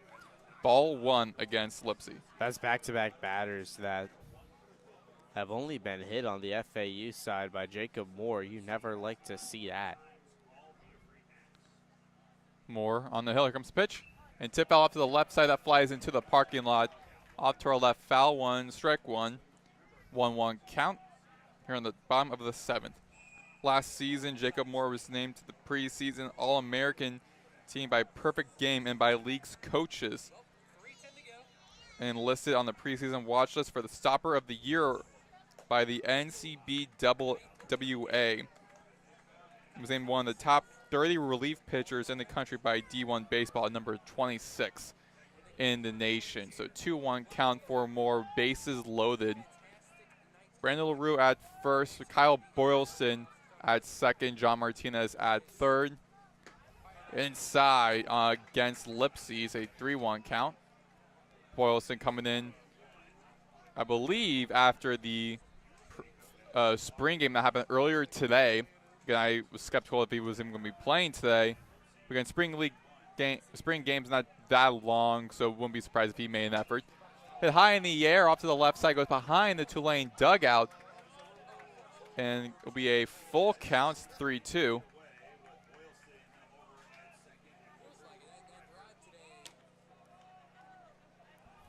So Lipsy with a .369 on base percentage and a .279 batting average.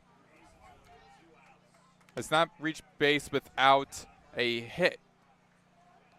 Is now at bat and ground out on the right side of the first base foul line. It was a foul ball. Our count remains at full. Again, Lipsy's last 3 at bats were a walk, a hit by pitch, and a walk. So he has not reached base with a hit. But it's Marshall Lipsy, so definitely has the opportunity to do it here, though. With a runner in scoring position to add some extra insurance on the FAU side. Oh my goodness, he just stole and home. Martinez able to steal home. Unbelievable. And Lipsy taps his teammate's helmet. It was a little bit of an error, whatever, made by the catcher out of the reach of the catcher, Elliott, I believe, giving Martinez the opportunity to reach home. There's no doubt from Martinez. Wow. It's now you got 2 runners in scoring now. LaRue at second, Boylston at third. A lot more pressure on Jacob Moore on the full count, 2 outs with Lipsy at bat. It's the righty versus the lefty. 6-2 FAU lead. Moore with a pitch. Low in the dirt, and he walks Lipsy in that full count. 4 FAU, and the Owls just running up and having some fun now. It's a struggling pitcher Moore against the hot-hitting Nick Romano. Another tank? Since around the 6th inning, Tulane made 3 different pitching changes, including Luis Pablo Navarro and Julius Ezequiel Charles. Now Jacob Moore, the 4th pitcher for Tulane, outside. Ball actually ruled inside. Strike 1 against Romano. Had a home run earlier today in the 3rd inning. He is 1 for 3 today. The switch hitter with bases loaded. Upstairs almost hitting Romano. Makes it a 1-1 count. Lipsy at first, LaRue at second, Boylston at third. Romano in the left batter's box. Switch hitter deciding to go left against the righty. 305 hitter, here comes the pitch. And he hits it over into right field. And that goes right in front of the corner, in front of the Owls bullpen. That sends Boylston, LaRue, and Lipsy sliding in to rack up more runs. It is now a 9-2 FAU lead over Tulane with Romano at second. And the crowd here is loving it. 9-2 FAU lead. The ball on the right side, right in front of Jason Wax, and in front of the Owls bullpen, hitting off of the wall, up to the right side. And the Owls up by 7.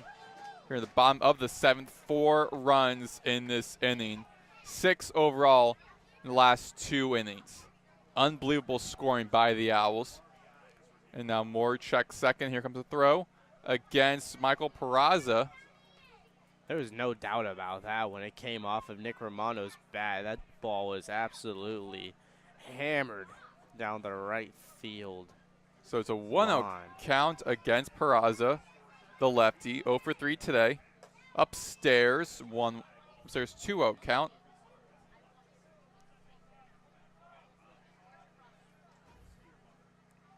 Romano scoring run at second. 2 outs.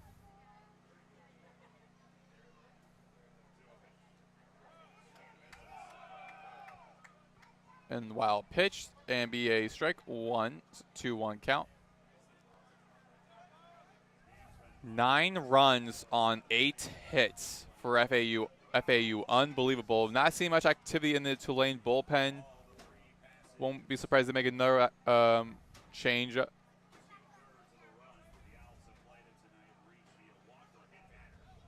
Moore on the hill, turns right to check on second. Here comes the pitch. And Peraza is over into right field. And that is, again, the same direction where Romano hit in front of the Owls bullpen. Against the wall, Peraza makes it the second. Romano reaches home. Owls up by 8. They need, I believe, they will need 2 more runs in order to have the run rule and win the game early, as Jay Ullman making another pitching substitution in this inning. And that'll be the end of Jacob Moore as a new Green Wave pitcher comes in from the left outfield. We'll talk about him when we return. You're listening to FAU at Owl Radio on YouTube.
We are back here on FAU Owl Radio on YouTube. Maddox, Greenberg, Westmore.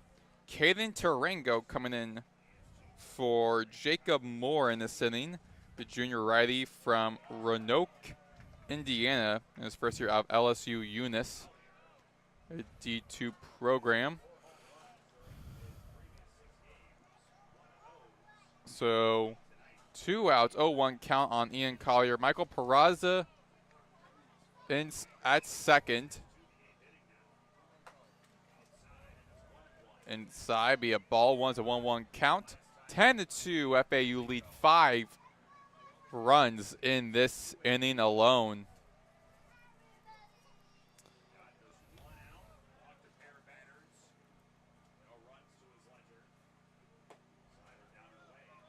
I think Tulane's just trying to get out of this one. There's not much they can do. It's already a beatdown, but they just got to limit the damage. Check that. LSU Eunice is a junior college. Apologies there. But, yeah, another player from junior college coming to the D2 level 2-1, 2-2 count on Collier. 10-2 FAU lead, 2 outs. Runner on second and scoring is Michael Peraza, who hit over into the right field wall, the same area where Martinez had just moments prior. Romano had moments prior. Big swing and a miss by Collier. Retires the inning finally for Tulane. It's a 10-2 FAU lead as we head to the top of the 8th inning. When we return, you're listening to FAU Owl Radio on YouTube.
Welcome back to FAU Owl Radio Westmore with Maddox Greenberg. FAU is leading the Tulane Green Wave 10-2 here in the top of the 8th inning. Jason Wax is in to face the two-way player Patrick Ward. Also plays first base on his off days for the Owls. First pitch in for a ball. Second pitch follows as a strike, 1-1 count. For the limited action, 7 innings pitched for Ward, 3.68 ERA. Only giving up 2 home runs. That pitch is inside for ball 2. The age of two-way stars. Put his name up there with Shohei Ohtani, Jack Caglione, and the next great Patrick Ward, as that ball is ripped and falls in for a single for Brett Patton. Maddox, how do you feel about that? All those names together, Shohei Ohtani, Jack Caglione, Patrick Ward. Well, I think like in the past like 5-10 years, we are starting to see more resurgence in two-way athletes, especially the higher levels. I mean, a lot in the high school and stuff, you can hear a lot of players playing multiple positions in like the same sport, but not that many in college or even the pro. So starting to see more of those in the pros and the college level. Starting to see that it's more common now and can be up to great use for you. Stepping up to the plate is Matthias Haas, a senior, 1 for 3 on the day. Looks at the first pitch outside for ball 1. He flew out to right field, singled in the 4th, and in the 6th he flew out to center field on a diving stop from Marshall Lipsy as he rips that pitch down the gap and signaling home. Jason Wax is going and he's going to stand in there safely for the one-hit RBI double for Matthias Haas. Add another run, FAU leads 10-3 after 7 in the 8th inning. And that's going to bring up Trent Lealis, another senior. He's 0 for 3 on the day. Flew out twice to the second baseman, Martinez. Pitches in outside, ball 1. Patrick Ward already given up 2 hits, no outs yet. But FAU has some room to work, though. Another pitch outside for ball 2, 2-0 count.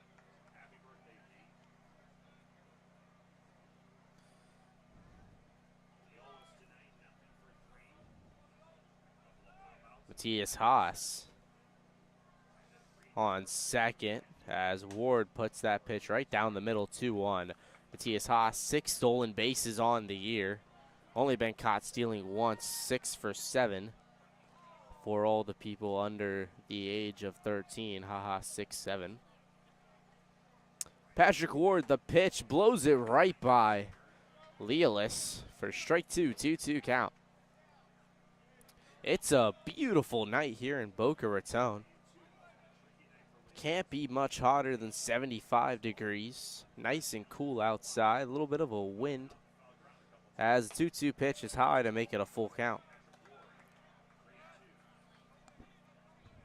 Gotta love the spring Florida nights. Perfect weather for baseball. As the payoff pitch, 3-2, is in and fouled right over the hill on the left field side.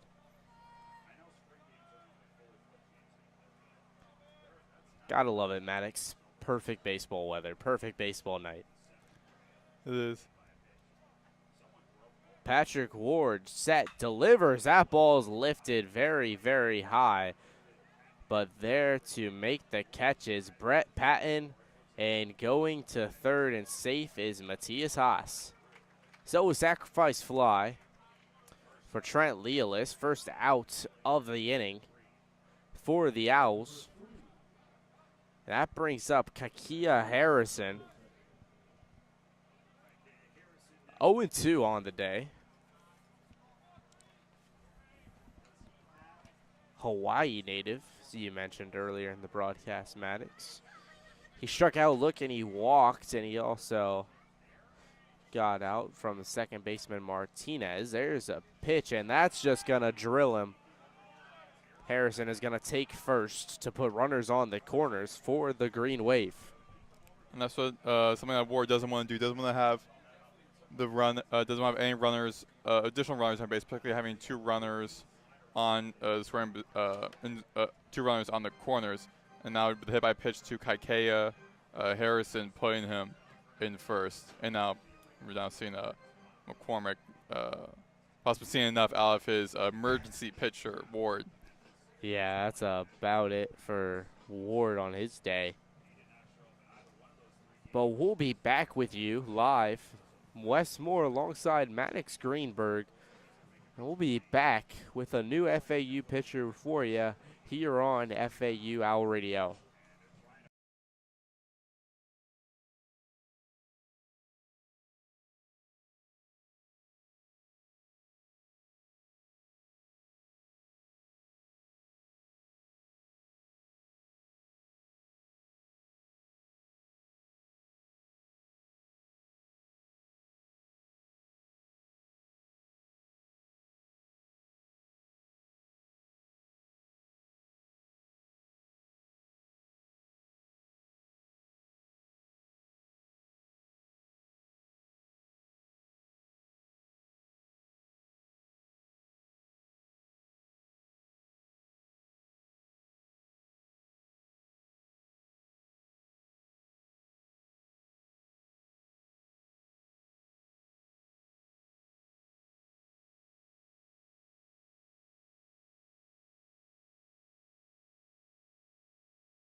Welcome back to a beautiful Boca Raton night.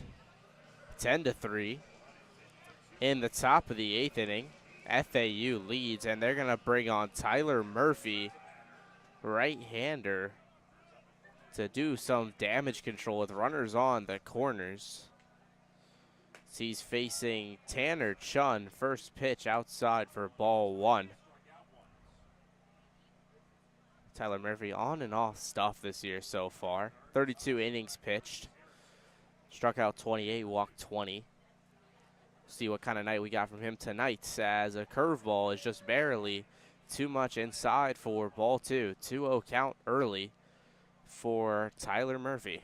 Facing Tanner Chun, who is 0 for 3 on the day, flew out twice to the center fielder Lipsy and struck out.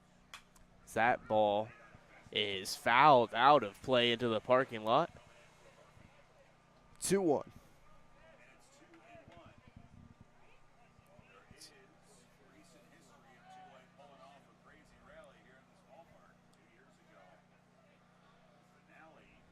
Tyler Murphy is set, stretches, delivers, and blows that pitch right by Tanner Chun. 2-2 count. We'll have the payoff pitch upcoming. 198 batting average for Tanner Chun. Tyler Murphy is ready for the payoff pitch. It's in, and oh, did he go? Umpire says no. As well, oh yes, he did say. He did go. I looked over to the first base umpire. There was a 0 signal from him. I guess that's the strikeout call from the home base umpire. That's going to bring up Johnny Elliott, sophomore, 0 for 1 on the day. All he's done is strike out. Tyler Murphy fires it in for strike 1. 2 outs. 10-3, 7 hits to Tulane, 9 hits to FAU. Tyler Murphy likes that sign, throws a slider outside. 1-1 count here in Boca Raton. Beautiful day, beautiful night, I should say. 9:36 Eastern time. Pitch is in, and that's lined, no, rather fouled, down the left field line. Out of play, 1-2 count, 2 outs. Opportunity for Tyler Murphy to get out of things.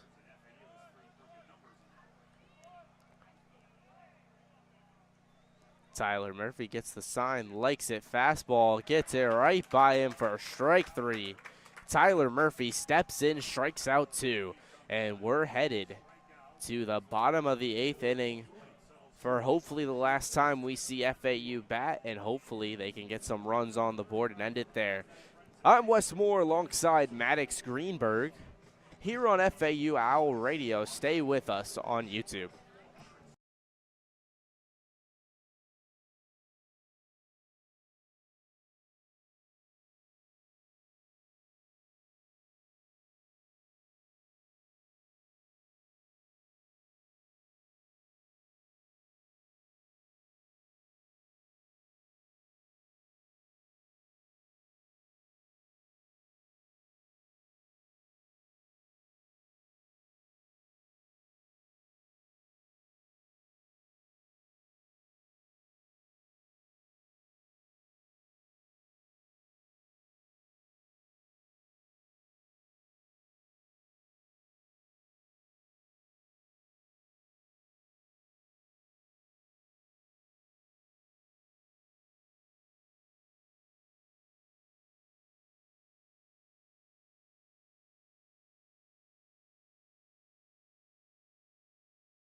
Welcome back to the FAU baseball stadium. Brett Patton is just about set to step in against Caden Tarango. Has got out of the inning in the 7th. After FAU put up 5 runs. He's trying to get rid of these 3 FAU Owls to try to keep Tulane barely hanging on by a thread. That first pitch inside catches the zone for strike 1.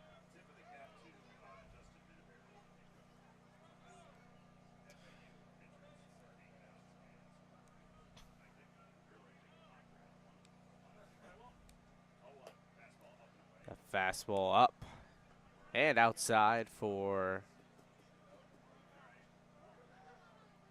a ball 1. 1-1 count to Brett Patton. Tarango fires out one high. Chin music.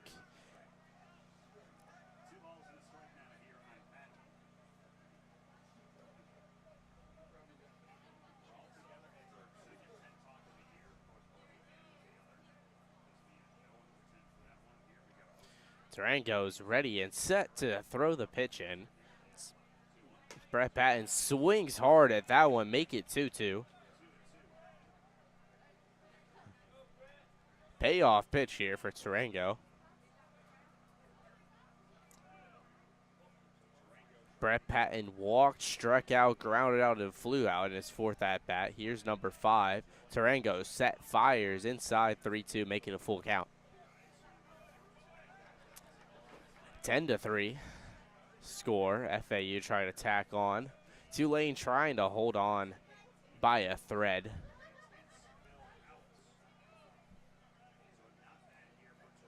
Tarango stretches and fires. Patton rips that one, and Johnson is unable to corral that ball in as Patton will take first. Yeah, and the Owls have an opportunity to just, again, extend this game even further and have more fun with this Tulane team. Again, no outs, just running through all the pitches that are thrown at you and just reaching base. Tulane has to figure out a way to stop this. It's going to bring up John Martinez to face Tarango. Tarango's got an 11.25 ERA. Martinez, fielder's choice fly out. An absolute rocket in the 6th. And in the 7th, was at the plate. Sorry, he was on 3rd when he stole home. And Tarango's ready. Fires in a pitch and swords John Martinez with some inside motion on that pitch. Beautiful placement.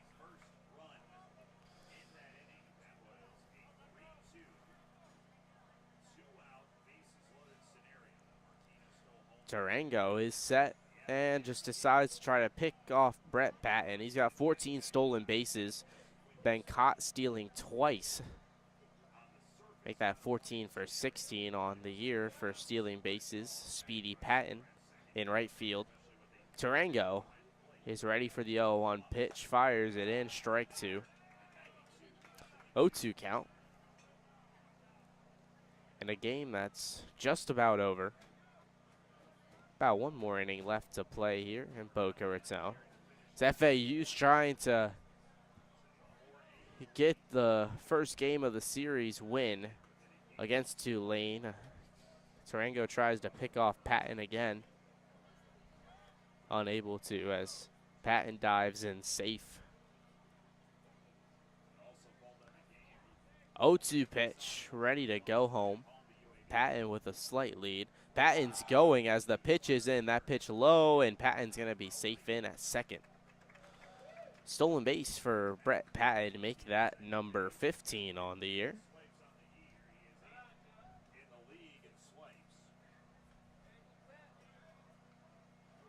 Caden Tarango pitching on the mound and threw it low on the 1-2 pitch. Patton safe in at 2nd. It's in. That ball is fouled high and out of play.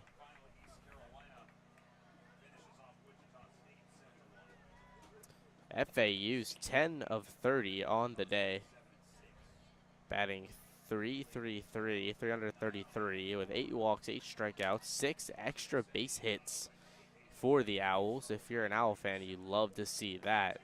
That slider from Tarango is outside, making it 2-2. John Martinez facing Caden Tarango for the first time today. Tarango's pitched 11 pitches. 2 batters faced total. Fires a pitch low, and smothering it is Johnny Elliott to keep Patton at third. And we got another full count. Caden Tarango, his first inning of work.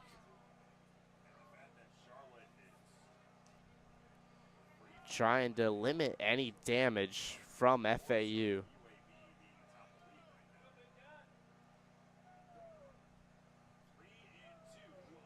Tarango fires, and that ball's ripped into left center field. Off the wall, coming home is Brett Patton, and wheeling into second base is John Martinez. Have a day, Mr. Martinez.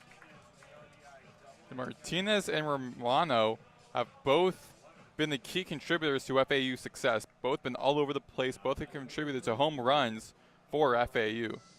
Yeah, Maddox, you love to see that too, because you got the guys Lipsy, Romano, Peraza at the top of the order, those first 3 that are firing. And then you got the next 3, Collier, Patton, Martinez, that are also firing. It's just all over success for these Owls, and that's really what's going to take them deep, is overall depth for the Owls. Stepping into the plate is Eli Small, left-handed sophomore, 0-3 on the day. Struck out looking twice and grounded out in a 4-3 ground out. Also walked as well in the 6th inning. Tarango's first pitch is high and outside for ball 1. 1-0 count. Wait. The scoreboard is making me reconsider if that was a ball. It's reading 0-1. It's going to stay like that for now, so we're just going to say that that was a strike. I thought it was very much outside, but you never know.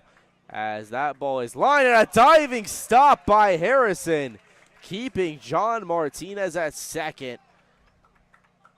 As Eli Small hit a little blooper, and a web gem from Harrison saves the day.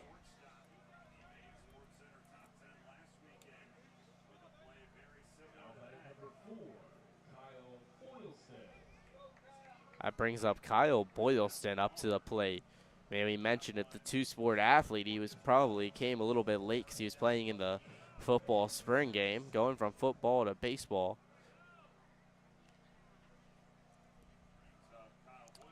Hit by a pitch in his first time at bat. A lot of contact today for Kyle Boylston. He's taking tackles, and now he's getting hit by pitches. Well, he's giving tackles, and then... oh, yeah, he's a DB, but it's still contact. Yeah. Same thing. Caden Tarango set for his 21st pitch, and Boylston fires that one right back. Broadcaster for Tulane, I forget his name, had his hand out ready to catch that ball. It's going right back to hit him if it wasn't for the net. You know how crazy it would be if they didn't have a net there? How many balls would just fire back? It'd be crazy. Well, that happened recently. I was speaking with Chris about that. Because that ball was ripped into right field, and holding up at third is John Martinez. You were saying about talking to Chris. Yeah, so a couple of games ago, one of the home baseball games that Chris Todd and I were both calling, one of the balls almost hit over the protected netting and almost into the direction of Chris. I was like, hey, Chris is a current catcher for the club baseball team. You were ready for that. He was like, I definitely was ready for that. The baseball mindset comes in. For sure. Because we broadcasters also are sometimes part-time athletes. Working in sports media, you sometimes are part-time athletes. Particularly for photographers, you have to be ready to catch anything. 100%. Broadcasters are athletes too, Maddox. As Caden Tarango just tries to get out of this inning. Runners on the corners for the Owls. Brando LaRue up to bat. Watches the first pitch outside for ball 1. Yeah, my skills with shooting the basketball and running and swimming are not too great to say I'm much of an athlete, but Definitely beat my dad in a race one time, so I can be pretty happy at least to say that. There we go. Yeah. Brandon LaRue singled, fouled that ball off, singled, and he got hit by a pitch in the 6th and 7th innings of this game. Had to do a little emote there. I'm getting bored. Is the 6-7 thing still active now? I mean, A little bit. a little bit. Yeah. I like to try to keep it alive. Yeah, 'cause I think I thought we all, the society, kind of agree to keep it back in like in 2025. I know like you and Chris both. Definitely Chris loves to do the 6-7 sign all the time. Emote. Just some broadcasters calling a baseball game. Got to throw a 6-7 in there every now and then. 2-1 count. Tarango. Oh my goodness, stealing. Second is Kyle Boylston, and Caden Tarango just stands there and does nothing about it. It looks like no one told Tarango about that because he was standing there hearing everyone say, ooh, wondering what was happening. Then the second he turned around, Boylston just reached second. Yeah, it was too late. Tarango fires the 2-1 count, gets LaRue to swing through that one. I think it's kind of showing the fatigue in this game, not just as like a pitcher, but I think overall as a team. I mean, first off, it's almost like 10 o'clock. You're an athlete. You're tired at this point. It's a blowout game. You're not going to win this game most likely. So kind of think about like a game ahead. You just want to get through this game already. So probably Tarango was just off of his moment. Tarango, 2-2 pitch, payoff, fires, and that one's outside, make it a full count.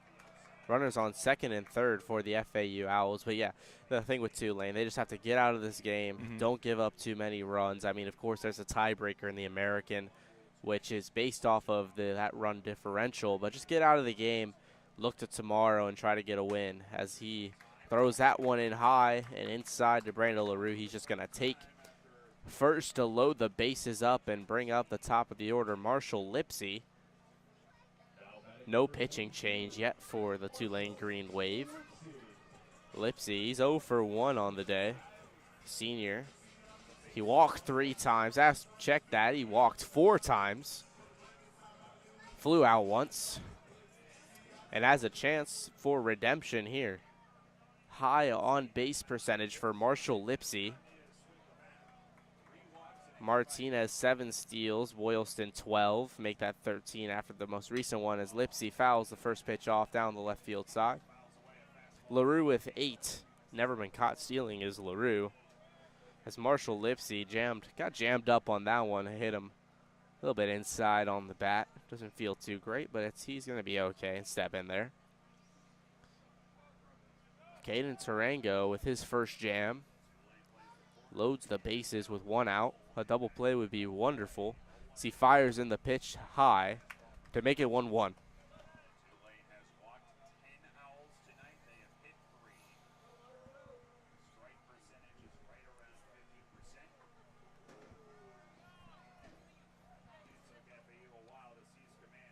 So the next pitch is in. Lipsy lifts that one high into center field. Tanner Chun is there to make the grab, and running home is John Martinez. He decides to pull up, but he would have had home there, Maddox. He definitely would have more of like the distance rather than the height of it. But the sacrifice he would have got would have been great to at least see that sacrifice hit lead to something more productive for FAU extending their lead.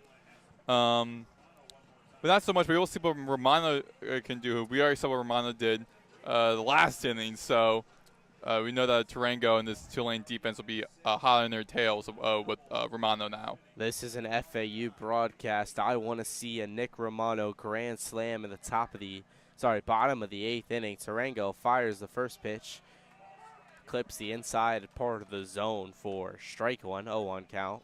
The last time Romano hit a home run was in the bottom of the 3rd inning. The last inning he did get a double, and he was walked the inning prior. So he's been very active in this game as well. Very, very active is Nick Romano. As the 0-1 count is inside for ball 1. Think about player of the game, John Martinez or Nick Romano. Will be a tough one. 3 for 5 on the day is Martinez. 2 for 4 is Romano. We'll figure that out.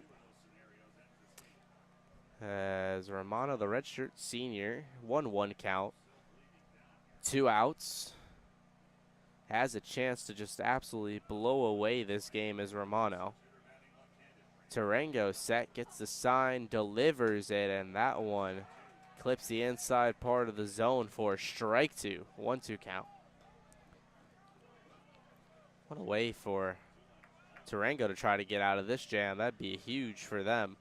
Probably not coming back in this game. I mean, 8 runs is pretty improbable, but anything can happen, and getting out of a base loaded jam is a way to do it as Romano grounds to Johnson. Johnson just going to take the out at first, and that's going to end the inning. We're headed to the top of the 9th here on FAU Owl Radio. Thank you for joining us, and stay with us.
Welcome back to FAU Owl Radio. I'm Wes Moore alongside Maddox Greenberg here for the top of the 9th inning, and a chance for Tyler Murphy and the FAU Owls to end the night and send me to my bed for our early bedtime because I need to wake up early tomorrow. We'll talk more about why later and towards the end of this broadcast.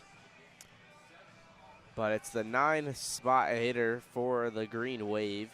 Stepping up to bat, he's a senior left-handed hitter, 2 for 2 on the day. James Agabitis, 2 singles and a walk for him in a game that's starting to get out of hand. It's Murphy fires in the first pitch right down the middle. No, it's not. Maybe a little bit outside. Umpire calls it ball. It's late. I'm starting to see things and just pray he strikes out the side here. Murphy sets, delivers, and that one's high for ball 2. 2-0 count, no outs. 12 hits going the FAU side for 11 runs, 7 hits for 3 runs for Tulane. No errors from both sides. This pitch goes right down the middle for strike 1. That time I was right. Agabitis hitting 172 on the year.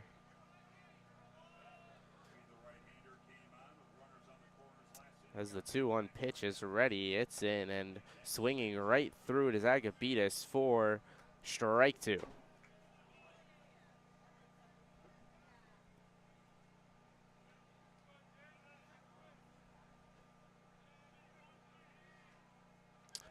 Delivering the pitch and blowing it right by Agabitis is Tyler Murphy for the strikeout. Agabitis is swinging at every single pitch. I mean, I guess, again, either the fatigue or just the eagerness or the trying to put some of his use some of his anger, lash some of his anger out, because every single pitch he was swinging full on through the entire time. Tanks only for James Agabitis. Hilarious for a guy hitting 169. That's the first pitch from Murphy to Ty Wood is outside for ball 1. Hitting 280, 1 for 3 on the day is the senior. Flew out to the right field, struck out, walked, and then hit a double in the 7th. Hit that RBI alongside of the double as the 1-0 count is in for strike 1. Murphy set again to quick fire, and that one's very much outside for ball 2. Next game, Maddox, is Tulane versus FAU. Yeah, tomorrow will be Kide Adatui starting off for FAU. So really great lefty pitcher. Again, one of the best in the nation and one of the best in the conference. So it'll be interesting to see how Tulane adjusts from this game into tomorrow's game and seeing how they're able to handle Adatui's arsenal. As the 3-1 pitch just was in and walked Ty Wood. Oh, he's going to take first base, and that's going to bring up Nate Johnson. So Tulane still has a little bit of life, a little bit of fight left. Any type of momentum you can take, even if they score a run, it's still something that you can build on and take in to the next day. Again, it's better to lose by 7 versus lose by 8. Oh, So. definitely, for sure. As Murphy's first pitch to Johnson is in for a strike one. Kide Adatui is definitely a great pitcher for the FAU side. Someone might be harder to hit than today's starter. Stealing second is Ty Wood. And that ball was fouled out of play, so he's going to have to go back. The starter for today, James Littman. How great is it to have two guys, Kide Adatui and James Littman, who can just go out there and give up a run or 0 runs and just be a guy that you can rely on. 0-2 counts in outside. FAU pitching staff has deep starters, but as far as bullpen goes, they just need to figure some things out. If they can figure out their bullpen, they're built for March for sure. As the 1-2 pitch is fouled off and out of play by Johnson. Johnson's 0 for 4 on the day, struggling sophomore. Struck out 3 times and then lined out to the first baseman, Eli Small. Tyler Murphy likes the sign that his catcher Collier gave him, but pitched it just a bit outside for 2-2. Payoff pitch with 1 out here in the top of the 9th inning. Beautiful night, but a late one. Delivers, and that one's inside to make it a full count. Tyler Murphy with an inning pitched, struck out 3, walked 1, faced his 4th batter. As he is set and ready to go for the 3-2 pitch. That one is lined right by the third baseman, Romano. And Nate Johnson is going to have a single to chip away at Murphy, making his pitch count higher and higher.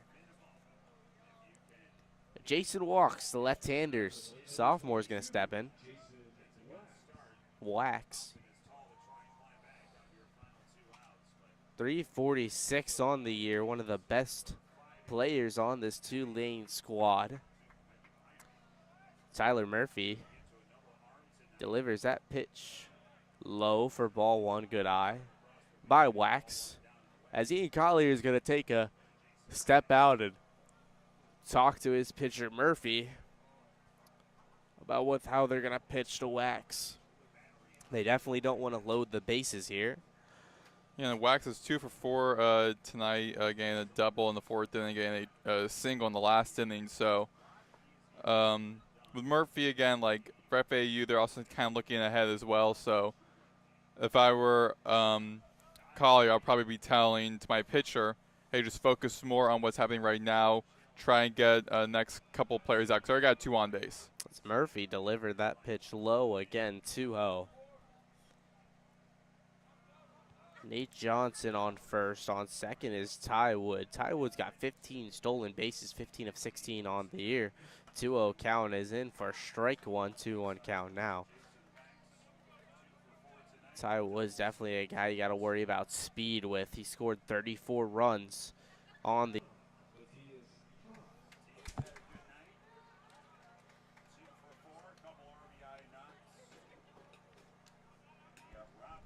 Matthias Haas is stepping in now for the Green Wave. He's 2 for 4 on the day. He's hitting 346 on the year. Nope, he's hitting 283 on the year. He doubled and singled as he watches the first pitch go by for strike 1. Hit an RBI with a single in the 4th. Stole a base as well.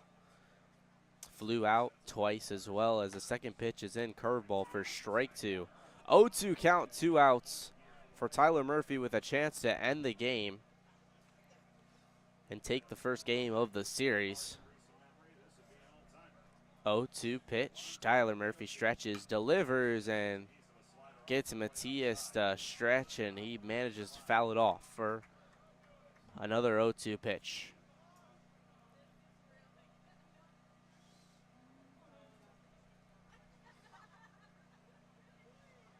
Tyler Murphy struck out 3, looking for his 4th here.